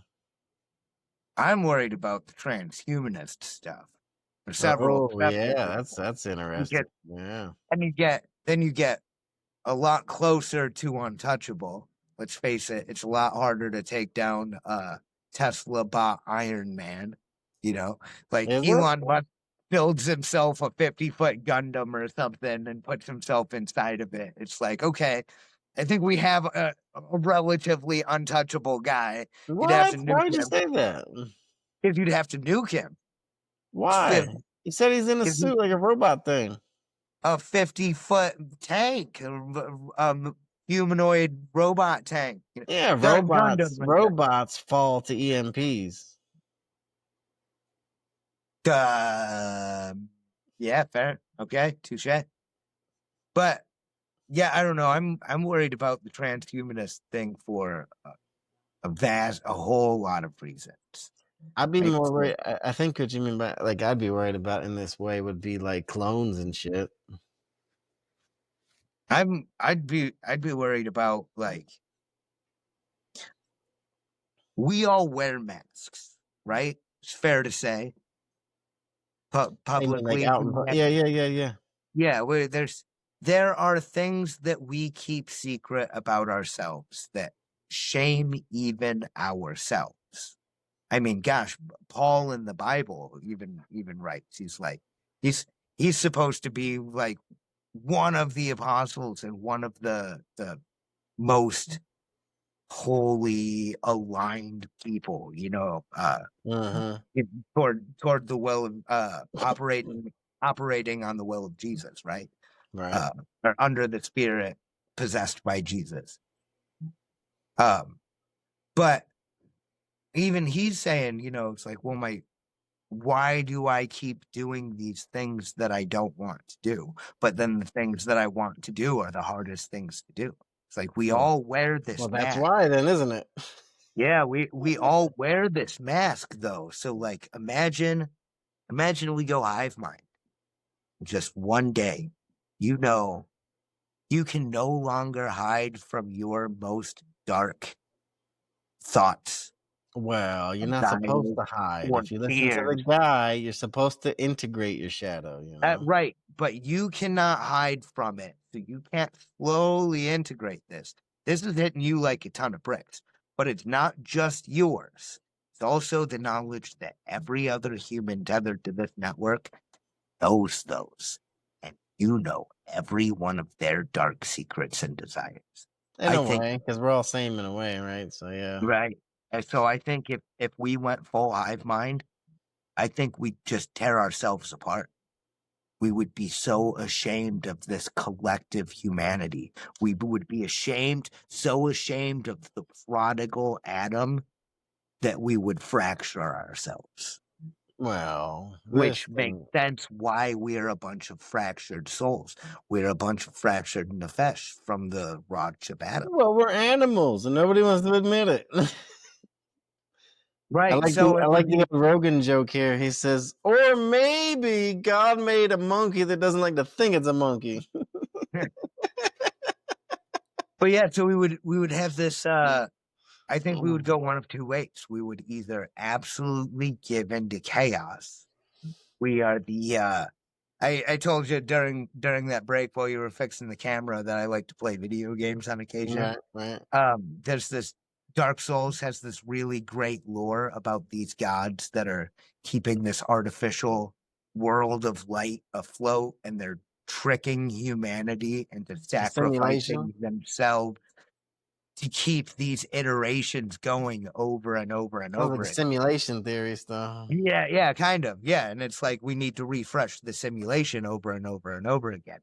But then at the end of the third story, if you're really paying attention to the lore, because it does not tell you at all, you have to read item descriptions and like it's crazy. But if you do figure out what the lore is, there's a path for humanity, the darkness, the chaos, to claim the world, and you sit as the ruler of this Well, to set darkness. order, right? Yeah, what's that? To set order, then, right? No, no, it's to abandon order entirely. Well, We order without that attempt to reclaim, all you have is chaos. exactly. That's So what then the you're story is attempting to saying. restore order because that's what, yeah. Well, so the story is you are continually trying to restore order, and through the first two games, you're restoring order, or just walk, or you're either restoring So order this one or turns into walking a away. nihilist. This one is you claim the order, and everything goes back to Diogenes, animalism. We are all just beasts. That's it. There is no order. It is only chaos. We thrive in chaos. We murder and kill and steal and There's some poison truth and to rape. that. But so now, obviously, I am of the ordered ethos, right? I would much rather live in a world where we have rules and laws and society, and like I can go outside and not have to worry about a dirk in the ribs. It's like, do you have $8? Give me that. I want a pack of cigarettes. Huzzah. Mm-hmm. Not the world I want to live in. But you could honestly see that humanity, if it turns its back on divinity, that is the only other path that it has. There is order, there is chaos. We are of chaos, and we are learning to be ordered. We are animalistic, chaotic creatures that have somehow been granted the idea to negotiate with the future. And as such, we can make societies rules. We can set definitions. You and I can communicate to try and figure out what these definitions are so that we can both figure out a way that we can move forward. That'll help us both out. So you're kind of the mindset then that without religion there is no morality, right? I would say yes, but that's not to say that without Christianity, there's no morality. No, Without religion as a Buddhism, whole. it's religion as a whole, right? Mm. So even secularists find themselves in religious dogmas. I need to accept the postulate that I, the square root of I, exists. Well, I is imaginary. How do you square root imaginary? But it exists because it's part of our mathematical equations. Infinite Well, exists in a finite universe, and we need infinite to exist so that our math works. So our math concedes. Infinity is a concession in math because we haven't properly defined math. We have these dogmatic claims. You must believe this, or you're not part of the clique. You'll be ostracized. Oh, you dare believe in God? It's like, well, I just said 3 letters. I didn't tell you that what that means in this context is God is whatever the ordering principle is that is of the day or whatever. causing the interplay between radiation, gravity, and electromagnetism to dance through time space, and thus matter pretends itself into existence. Like, that seems pretty godly to me, and it also seems pretty secular to a secularist. Hmm. But if I say the word God, I must dogmatically be thrown out of the conversation because It's more I'm emotional not thinking. using the dogmatic terminologies of electromagnetism, strong and weakness. I think it's emotional thinking either way. I definitely Yeah, don't think you need religion to have morality, though. I Like think that, if I don't have religion and religion doesn't exist, I know that going to bash that healthy kid's brain against a rock is bad. but you have a religion. Have a But you religion? have a religion. You just haven't defined it, but you have a religion. You're Okay, I guess we would have you're to define prostrating religion. to the god of Ares Is to this go bash the somebody's god of head in. something? Is that what you mean by religion Yes, then? The god of something? there is always a god of something. Even if that god is the sating of whatever impulse happens to wrestle its way to the top of the hierarchy at this given moment. I kind of step outside of that, honestly. Yeah, well, you can't step outside of it I because think I at can some though. point, you're going to have to pee. You can't just decide you're not going to pee for the I rest of think your that's life unless stepping you outside of it because, like you decide. said, it's the god of something. Right. So once you have not peed for 3.5 days, there is no more important god in your life than the god of urination. Once you have not eaten for These are 5 days. biological functions. I don't know if you could call them gods, but But it is a biological function, but it's also an aim. Religion is that which you set I an don't aim. think it's an aim if I could do it unconsciously. Like if I have to pee, it's just gonna come out whether I want it to or not. Yeah, I go to sleep when I want to go to sleep. That is an aim. I go to the bathroom when I want to go to the bathroom. Well, That is falling asleep is a thing it, too. right. But that's only if I force that God so far down that hierarchy of gods that eventually it just says, nope, I'm king of this hill, at So least for a moment. biological function is then an act of a god then. It's to an extent, yes. But If it's not it a choice at that point. It's kind of Yeah, I don't understand where it needs to be a choice to be a function of a god, right? Like I well, am the going biological to processes of anything isn't just going to be Aries. well, no, but okay, so I'm having this conversation with you in the hopes that we have some mutual exploration toward the truth, right? Sure. And in hopes of that, other people are going to join in this conversation. And, this is going to both provide meaning for me, hopefully open up revenue streams so that I don't starve to death, Uh, and beyond that, if it goes bigger, then hey, cool. And if not, I got to change my aim. But I am negotiating with the future. I'm setting this aim that tomorrow this is going to have meant something, right? Like This dives deep. This dives deep because I've even if seen Jordan Peterson recently. I think they've kind of boiled down that he's less of the belief that the God of something and that the God is even the basis before you could have the want of something. right, like in That's a some oh my in God, some all these sense, layers to this. God is ontology itself. Well, I guess It's you have to something define God, I guess, in this way, huh? yeah, that to me that would be the only So how do you secularly define God then? I guess would be the next question.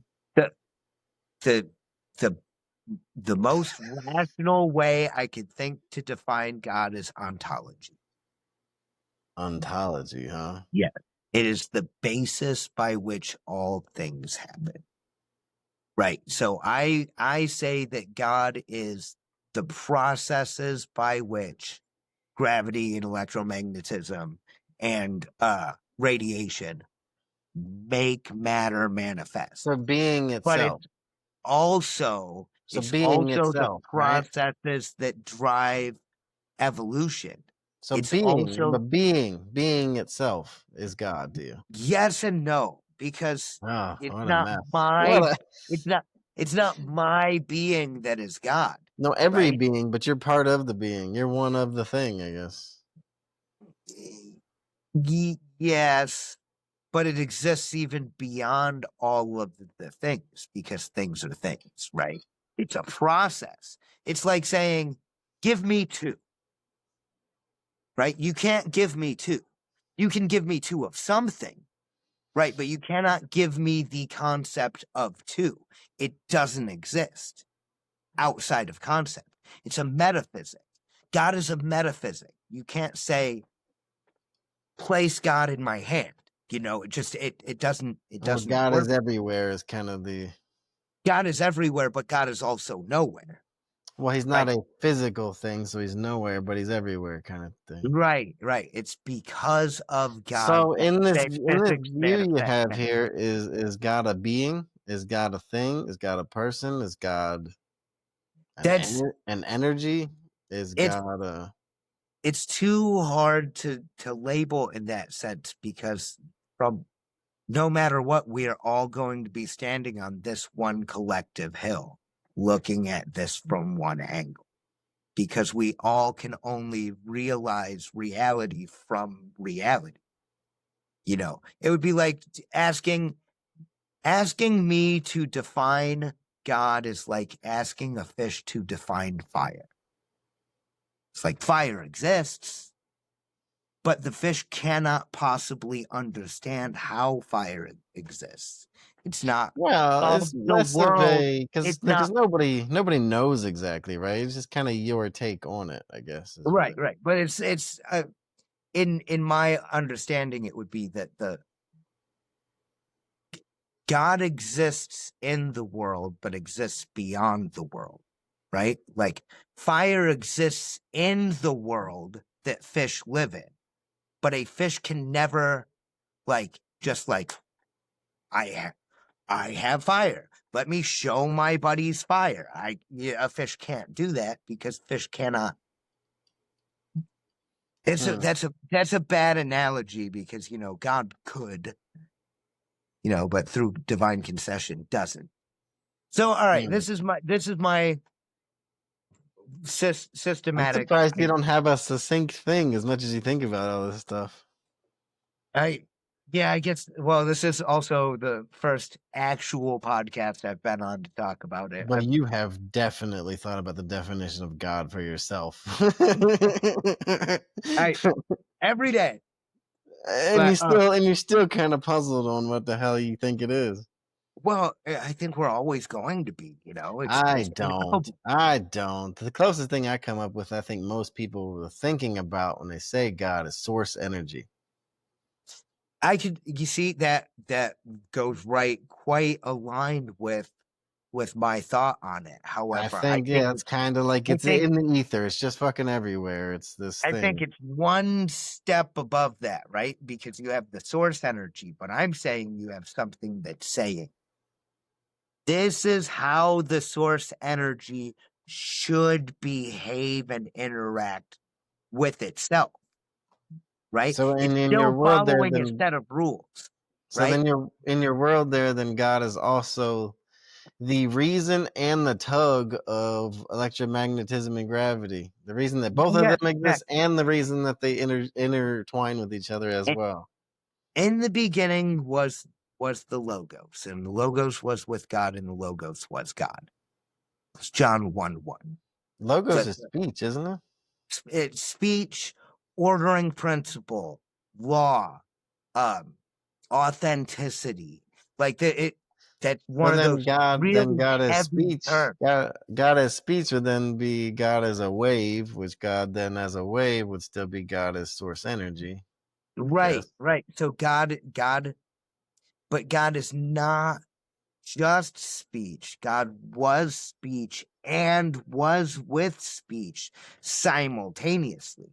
And it's not This is just getting speech. so crazy. It's the vibrational interplay of the electromagnetic, the gravitational, and the weak and strong nuclear, right? These are vibrating together to make this concert that we hear, and what we are hearing is all of reality. So the logos, the speech of God, is all of existence in some sense. That's not to say now Dude, this is here's like here's where it gets really weird though, because it almost because in it, Revelations it it speaks seems it of when seems God retreats, right? Jesus comes back, takes the elect, and leaves the damned and retreats. And the sky rolls back, unfolds like a scroll, and rolls up like a scroll, and all these things. And it talks about like matter itself ceasing to be. And it's like, well, when the forces that control gravity and electromagnetics and radiation that are manipulating them to dance in this specific way says, all right, I'm done playing with you. Then things just go back to whatever state they were before the Big Bang. It just re-enters singularity. This is a simulation to cleanse the rotch of Adam, to so get it's rid kind of of the ego and pride of humanity. so We it's are kind of on our ego death. so it kind of seems like you think maybe that the God is the force behind the simulation. Yeah, yeah. In a sense, God is the force behind the simulation that exists outside of the Well, simulation. that's what I said behind it because he could Yeah, exist yeah. without the simulation as well in some way. And How made the deep is simulation. that? I don't. That's everything, dude. It seems like it's make God everything at that point. Now, so this is where some people would consider me blasphemous for saying this, but I don't accept it as belief. It's just something that I wrestle with on occasion. Adam might be Lucifer, Okay. right? In like if we're taking the teleological, if we're taking the story, right? So you have this humanity, this Rosh, this giant spirit of humanity, right? And it exists in this metaphysical world. with God. And it is made fully formed and immortal from the dirt of Eden. It's breathed life by God with a purpose, without an ability to procreate. Well, that sounds like an angel to me. Made beyond this existence, made with a purpose, made fully formed, made it immortal, right? His purpose was to steward the Garden of Eden, right? And so then this being, this exalted angel that walked and talked directly with God frequently, this shining number one angel, had so much pride that God in his love thought the only thing that it could give Lucifer that it would love is itself, right? So split Adam in two, thus you have Adam and Eve. Right? It's so proud and Are you so saying that because it was immortal, that the only reason they split it is because of love for self, kind of? it's it was like a divine concession, right? God makes this thing, and this Divine thing concession. How does that even a phrase? uh divine concession is a key phrase. It's a very How is statement. that even a real thing, though? How does the Well, divine concede to anything? no, so the divine concedes on our behalf, not on the divine's behalf. But if it's God, divine, God why would it listen has to the power. anybody? Well, God has the power to do it.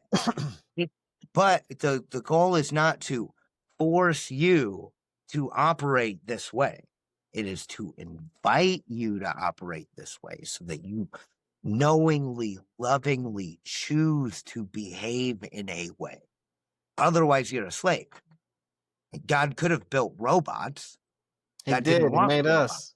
us. Yeah, but we're not robots. We are far, I kind of think we far are, too honestly. diverse. We we operate on the same principles that robotics use, but because the robots have to exist in the systems of the universe, right? It's like you You have to know, build all of this you stuff have to seems build a to. bird in some fundamental way on the design of bird, right? You can't build a bird in a completely different way. It's going to have internal fluids. It's going to have to overcome gravity through pressure, air pressure, this or that, or you know what I mean? There are sets Well, of rules that you must follow in the universe. So our robots are going to look kind of like us because we are the best example of beating those rules that we have. The idea that we're just going to shot in the dark build a robot that's going to be better than, 18 billion years of evolution. you're transhumanist. Yeah. It's kind of not. It's like you build me a proton flagellar motor that's even remotely close to that of a bacteria's, and I will concede that humanity has something we can consider intellect. Until then, Well, we are yeah. we are mocking the universe by The hubris claiming of that man, what right? we have surpasses it. It developed these things that we can't hold a candle to, and we're looking at schematics for them. And it built them from scratch. I'm just saying. Like I can't. This Collectively, whole thing, though. humanity has not made an engine that comes even like 5% as efficient as a flagellar motor. Well, it's the Protons are incredible. nature has all the answers already. Exactly. Yeah, but yet it's not We logical. we pretend like we can compete, but we can't. No, no, yeah. But a lot of this kind of, I don't know, correct me if I'm wrong, but it seems it pulls away from free will. Well, no. So here's how I view this. Right. So God Because in gives. order to have a god of everything, as you say, the one to pee, the one to kill, whatever the hell, it's all seen. But a lot of this kind of excludes free will from all this, it seems. Well, it doesn't though, because what you said at the top of the hierarchy is your free will. Like I have to pee right now, but this conversation is more important than my need to pee. Like I can handle it. I'm like Joe Rogan, man. I'll go another 3 hours and hold it if I have to. Like, especially if we turn this into a competition, bro. Like, I'll go crack a Red Bull right now. But you know, I'm choosing to set something higher on that competition other than instinct. I'm hungry. I'm thirsty. So in this text is then God aim? God is aim? That's aim would be one of the ways that we align with God. That's kind of our built in the image of God, right? So Because you're the kind of left universe, with two things, right? You're either left with free will or you're left with aim. I guess yeah, I don't know. They well, can't. I no, don't know. you can. They're not mutually exclusive, right? Yeah, So yeah, yeah, yeah. the universe started as one thing and is now fundamentally different than it started. Yes, we could say that Yeah, humanity is yeah. here. Well, Logic everything. has been introduced into the system. The So Earth isn't the same as it used to be. at least the introduction of logic, even if logic didn't exist before, the introduction of logic is an evolution of the system, right? So the system is started at point A and is now at point B, and it is probably going to be at point C sometime in the future. There's a progression. So because there is a progression, we can at least teleologically say that there's an aim. It started here, it's going there. Maybe it's Even if it didn't set the aim, there is an aim, or maybe right? it's a balance more than an aim. It could be. But It's like the boom happens, and everything kind of just settles over time. You know. if if I'm an outside alien, right, is observing humanity, Mm, but comes from a reality where gravity doesn't even exist, right? And I okay. fall out of a tree. It sees me walk to the store to go get food and walk home from the store with my food, and it's like, okay, well, it set the aim of going and getting food, and then it set the aim of traveling with the food back, right? Well, then it sees me fall out of a tree, hit myself on the ground really hard. So it must think to itself without further investigation. Well, gosh, it had to have set that aim to Yeah, smack the off ground of its really hard assumptions. Yeah. and traveled across that aim, you know. And in some sense, that is true.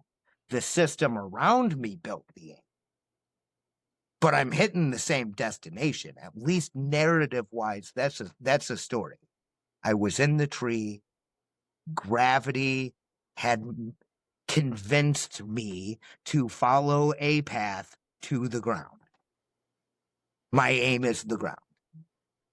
Right. So even without the universe, let's say They say having like an unconscious aim, I yeah, guess. yeah. So the universe, say even if the universe has this unconscious aim, we don't have a conscious God. Unconscious aim is a weird phrase. Yeah, I know. Yeah, you're gonna get a lot of weird stuff like that out of me. But so say the That universe is has a this weird unconscious phrase. aim. Um, Hmm. Humanity comes along, and here we are things that then set our own aims. I can place things up or down on the hierarchy. So then we stand outside of God then. We stand outside of the systems that God made, right? Then we stand outside of God then, right? Because No, you say God is in everything. we're we are made of God and made in the image of God in that instance, right? Because we are made in the image of that which can achieve an aim. It But then still that would seems be like it. all of physics. And then it's like, you know, It still so that's seems like it probably though, not theologically sound, you know? because if you say that God is everything, God is the aim, God is this, God and that, but we have free will, the fact that we have free will seems to stand outside of God in this No, sense. because okay, so let's shrink this Well, down let to me ask you that at least. Do you believe in free will? yes, Okay, I do absolutely. too. So yeah, So yeah. let's shrink this down. Let's go instead of God and humanity, let's go you and your house, right? I don't know if you have kids, but we'll assume for this I do. conversation that you have kids with Yeah. you, right? So You are essentially God of their world for the first several years Or of the their world. controller of, yeah. Right. You control their entire universe and everything in the immediate vicinity of them. Right, You are right. the ultimate authority of everything within 20 feet of child. Right. So you could do absolutely 100% everything for your child. It's well within your power. But you set your kid down, and you put foam on the corners of tables, and you make sure there's no knives around, or, like open flames. You And you childproof it. set Yeah. the kid down, and you say, "Go crawl, go walk, go fall down and stumble, and pick yourself back up, and learn to do this on your own, because I shouldn't be there to babysit you until the end of everything." To me, it seems like God is actually a father, actually raising the prodigal son to come home and return to the father. Sounds like subconscious a lot. Kind of, yeah. And it plays with the subconscious a lot, but you Because that got, unconscious effort, maybe, or something like that. yeah. So you got all of Let me ask you. humanity. Let's go tackle it this way. Is God perfect? Hmm. Now, that's Yeah, it broke that's your a brain. How really about that? hard thing to It broke answer your because brain. How of about that? it's a really hard thing to answer because of the word perfect, right? Like, what do Well, is you it mean perfect? perfect? Is Well, God perfect? hear me out, right? So you childproof your kid's house, you spoon feed your kid, you change your kid's diaper the moment that they wet themselves or defecate. You Hmm. do all day, every day, without fail, Okay. indefinitely, until you die. Okay. Right. Now you have an infant adult. They are diaper bound. They've never been potty trained. They can't walk. They can't crawl. You did not concede at all. You, as the, um, let's say divine in this instance, the divinity of your household, did not make any concessions to help them grow. You just did everything for them. It's like, no. So, and Jesus spoke of this when he was, when the seven woes in the conversation with the Pharisees, right? It's like, well, God allowed divorce, and then God said, well, you're not allowed to have divorce anymore. Like, what's that all about? Was God wrong? It's like, well, no, God wasn't wrong. We were wrong. But we were so wrong that if God says back then, back 8,000, 6,000 years ago, you cannot have divorce ever. The only thing that happens is murder. It's like, man, I'm getting so sick of this woman. I thought Hmm. she was such a good cook, but she knows like 3 good casseroles. She's a horrible lay, and I couldn't even find that out until after the fact, because damn society. Like, I'd trade her for a goat if I could, but I can't. So, thump her in her sleep. Oh, yeah, she fell. Yeah, new wife, didn't like King Henry do that or something? Well, I'm Yeah, sure this has happened a lot over so history. it's the divine concession isn't God being imperfect. It's God being perfect and matching our imperfection instead of being imperfect by being a tyrant. It's so being he's so God is imperfect then. God is perfect through tolerance. God is meeting us at our imperfection. Right. I was gonna ask you a minute You ago too. you setting your kid down and allowing them to fall down, to allowing them to walk on their own, knowing that they will fall. Is that you being imperfect? Or is that you being perfect in conceding to their level of ability? I'm placing this into your hands because I know that you are worth so much more than you would be if I just do everything for you. It You can seems like the way grow you frame it, to, the way you to frame it be is the like growth has to exist outside of God. growth. Growth has to, Which God would gave us which would the, be a weird claim. God gave it. It kind of that does that tracks. Otherwise, why make reality? But But if growth exists outside of God, then God isn't perfect. Because if God no, was no, no, no, no, perfect, no. then God, everything would be stagnant. Because no, no, it would already be perfect, right? no, no, no. You see, you're saying that because the child doesn't come out fully formed, that the parent isn't perfect. It's like no, no. God wants you and wants you to be unique and individual and have these wild thoughts and speculations because there is merit to that. There is beauty in that. You, So it is God likes so beauty. God's weird an that artist. is anybody an artist other than God? We've made no Michelangelo art. is pretty good. Van Gogh was pretty good. And what did they paint other than creations of God? Made sculptures of God's creations, made paintings of God's creations. Bob Ross made the most beautiful scenic vistas of God's creation. You know, it's like I mean, we appreciate nature, if that's what that means. Bob Ross didn't make nature. Bob Ross didn't make that vista. He made that vista, but he didn't make the idea of the vista, right? He's He didn't. using the He used the methodology existing. of He used God. the existing building blocks to do the thing. Exactly. He didn't write his own language. And if he did write his own language, you or I wouldn't be able to read it with our eyes. It would just be colored on a board. That gives me pause about the book and all that stuff. So all that kind of stuff, because it's written by man, right? So it's like, It was written by man, and to some extent, you would imagine that there are several divine concessions in it for such a purpose, right?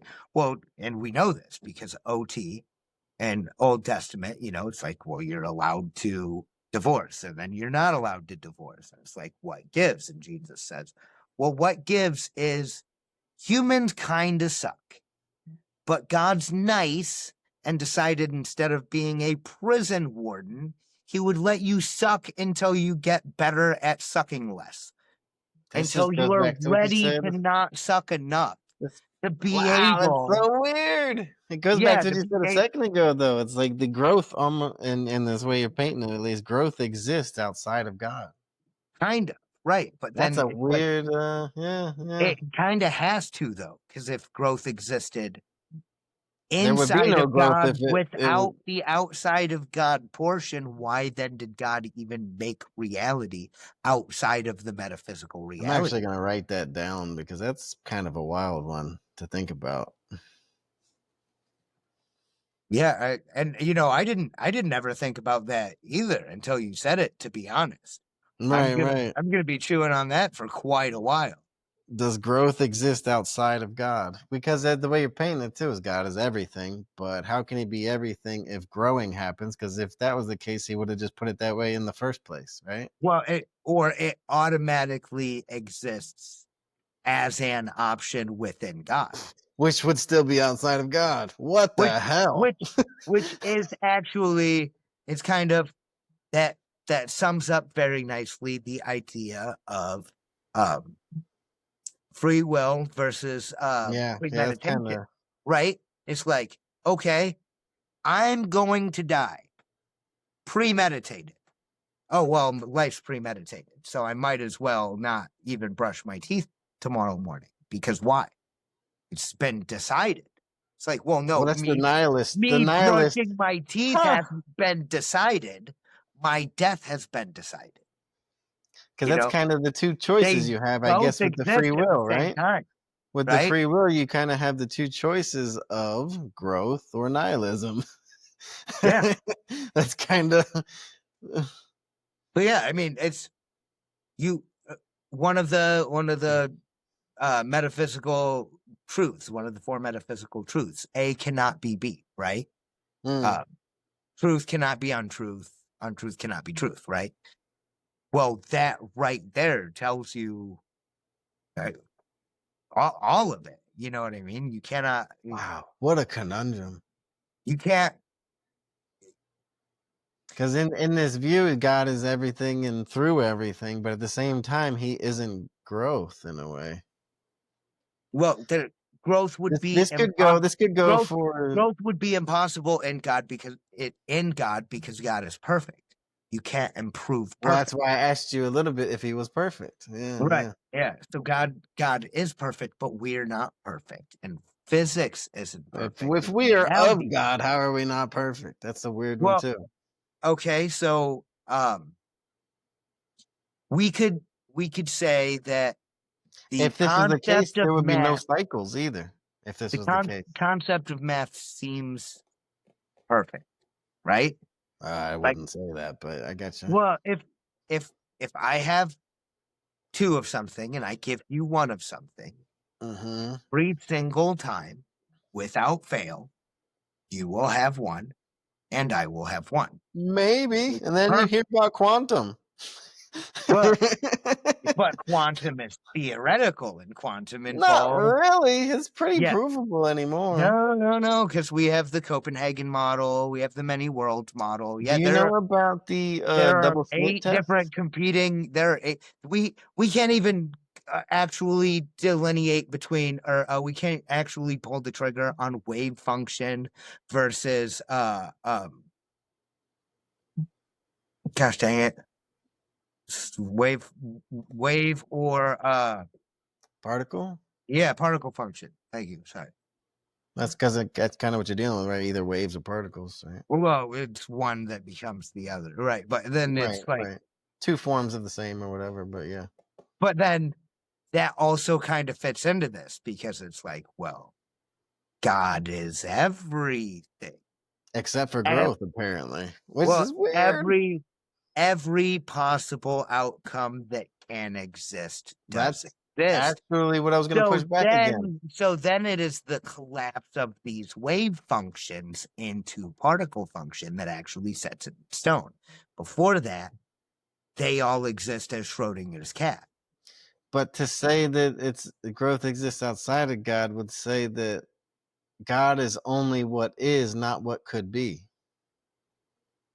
But God is What a also what weird. could be. Whoa. God is also what could be is because God of God's will made its own separate small little thing over here Outside of God? to That's a give weird it one. its own special rules just for us to learn how to not be assholes. Okay, I think I've kind of dialed in on my problem with the whole thing is because if God is perfect and God is everything, then growth exists outside of God, then God is only what is and not what could be. But God is also what could be because God took what could be and made it what is. So then growth Before isn't outside of God then. growth is not limited by God. Growth is God is what controls growth. Right. God But is then the you don't believe in process. free will if God is controlling growth. That's not true. Because do you believe in death, and do you believe that that an infant gets gradually larger and more developed over time? Those are growth and death. Yes, Growth, yes. yeah, growth and the ultimate uh uh predetermination. Like, yeah, everything that is born dies. It's predestined. You cannot escape that, as far as we know. You cannot escape that. But Hmm. growth exists within that. Those two aren't mutually exclusive. So growth Emotional exists. So growth that's that exists outside of emotional God and within God. yes. What? God God is God is too far beyond our ken. That's the whole thing why God is ineffable is because we have these very few we have this one language that we developed called reality, right?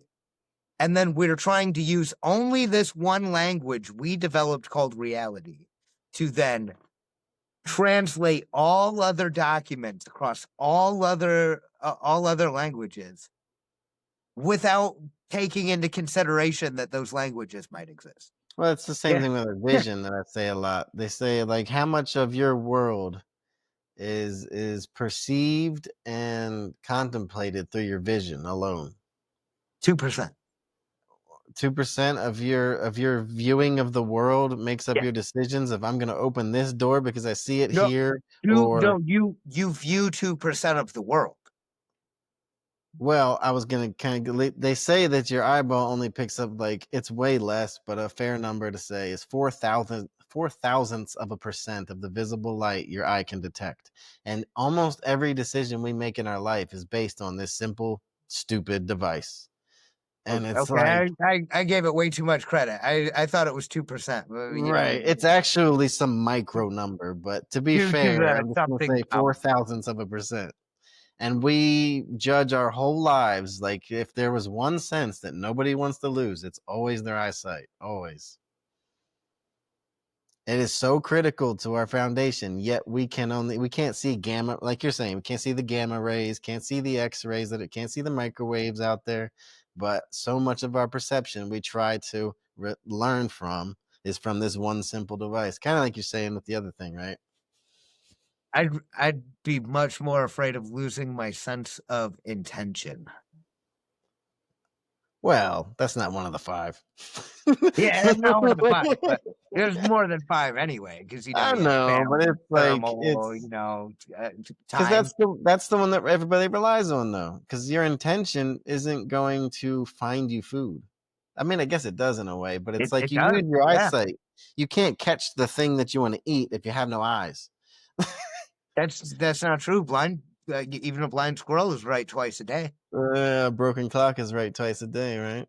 Well, I mean, I went with the blind squirrel because it's still alive It's and it is relative to eating. the Yeah, yeah. it might jump on rocks 98% of the time, but every once in a while it finds its nut, you know? Mm, Otherwise it would be dead. But mm. so gosh, I Oh yeah, your brain is gonna be on overload for the rest of the was evening. yeah.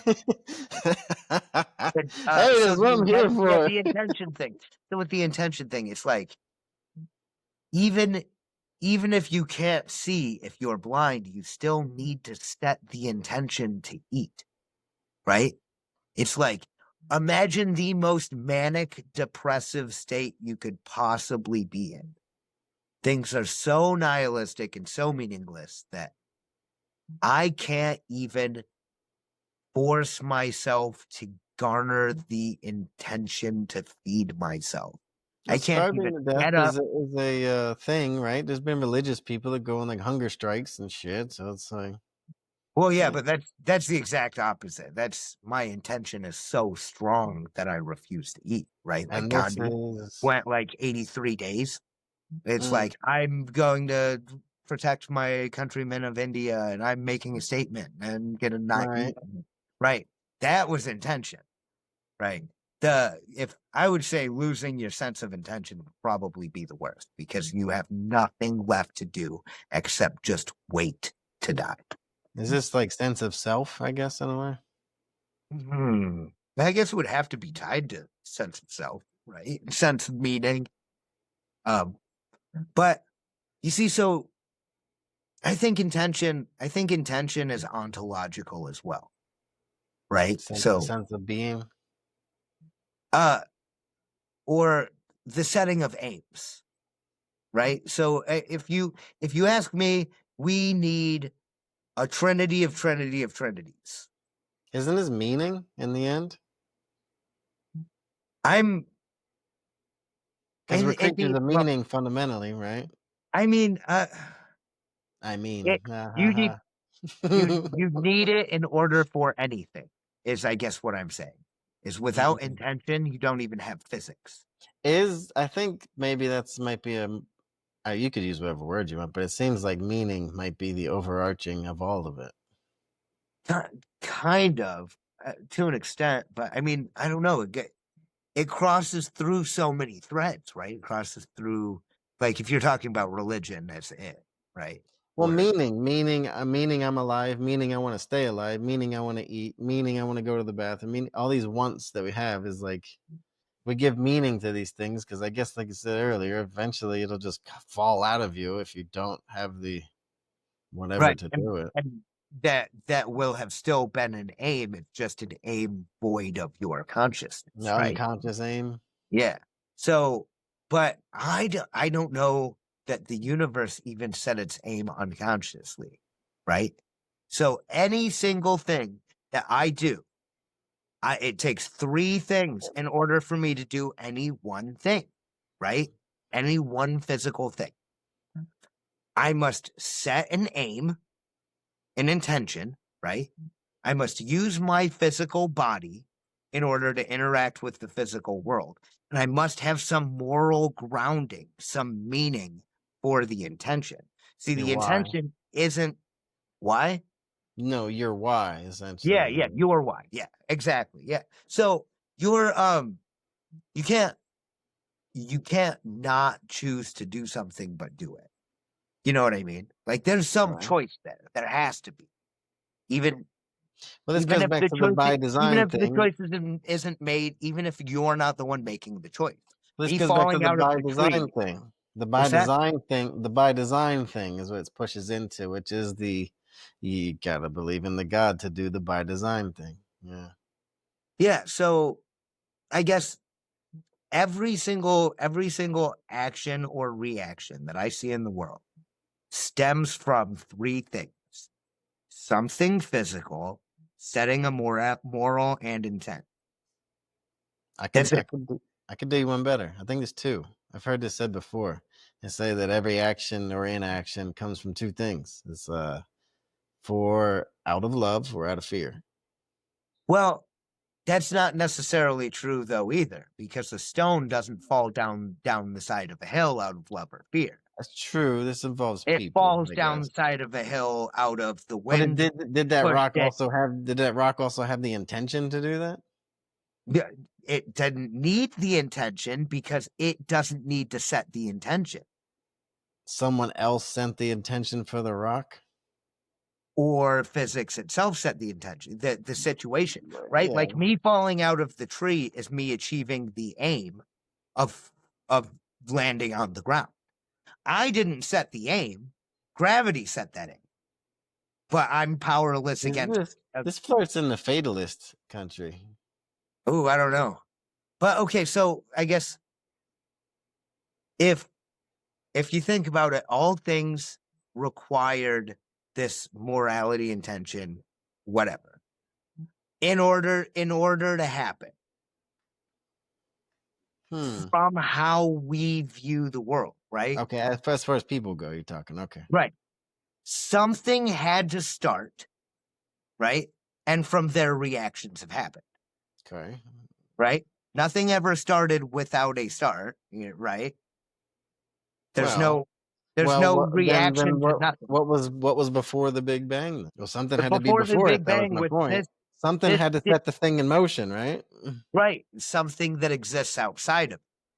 Something So before it. our idea of trying to define it from within is like the idea of a fish trying to define fire from within a fishbowl. I Like have the the imagery in my fire head. cannot actually exist in its full function, in its full form there.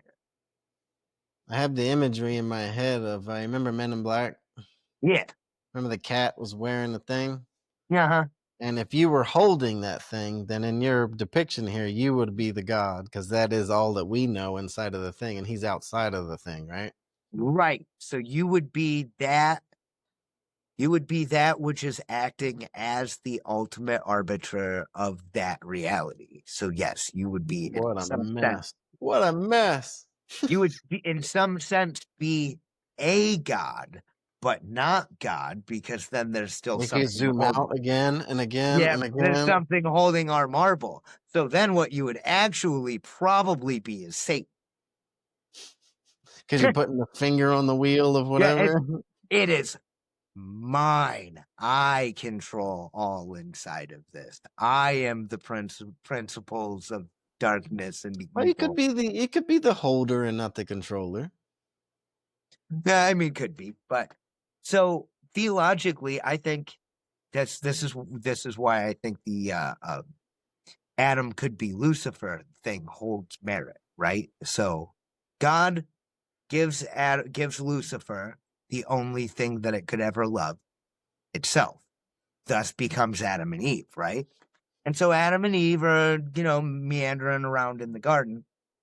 One of them gets the harebrained idea to say, well, let's partake of this fruit that we're not supposed to partake of and get this knowledge of good and evil and, be as God.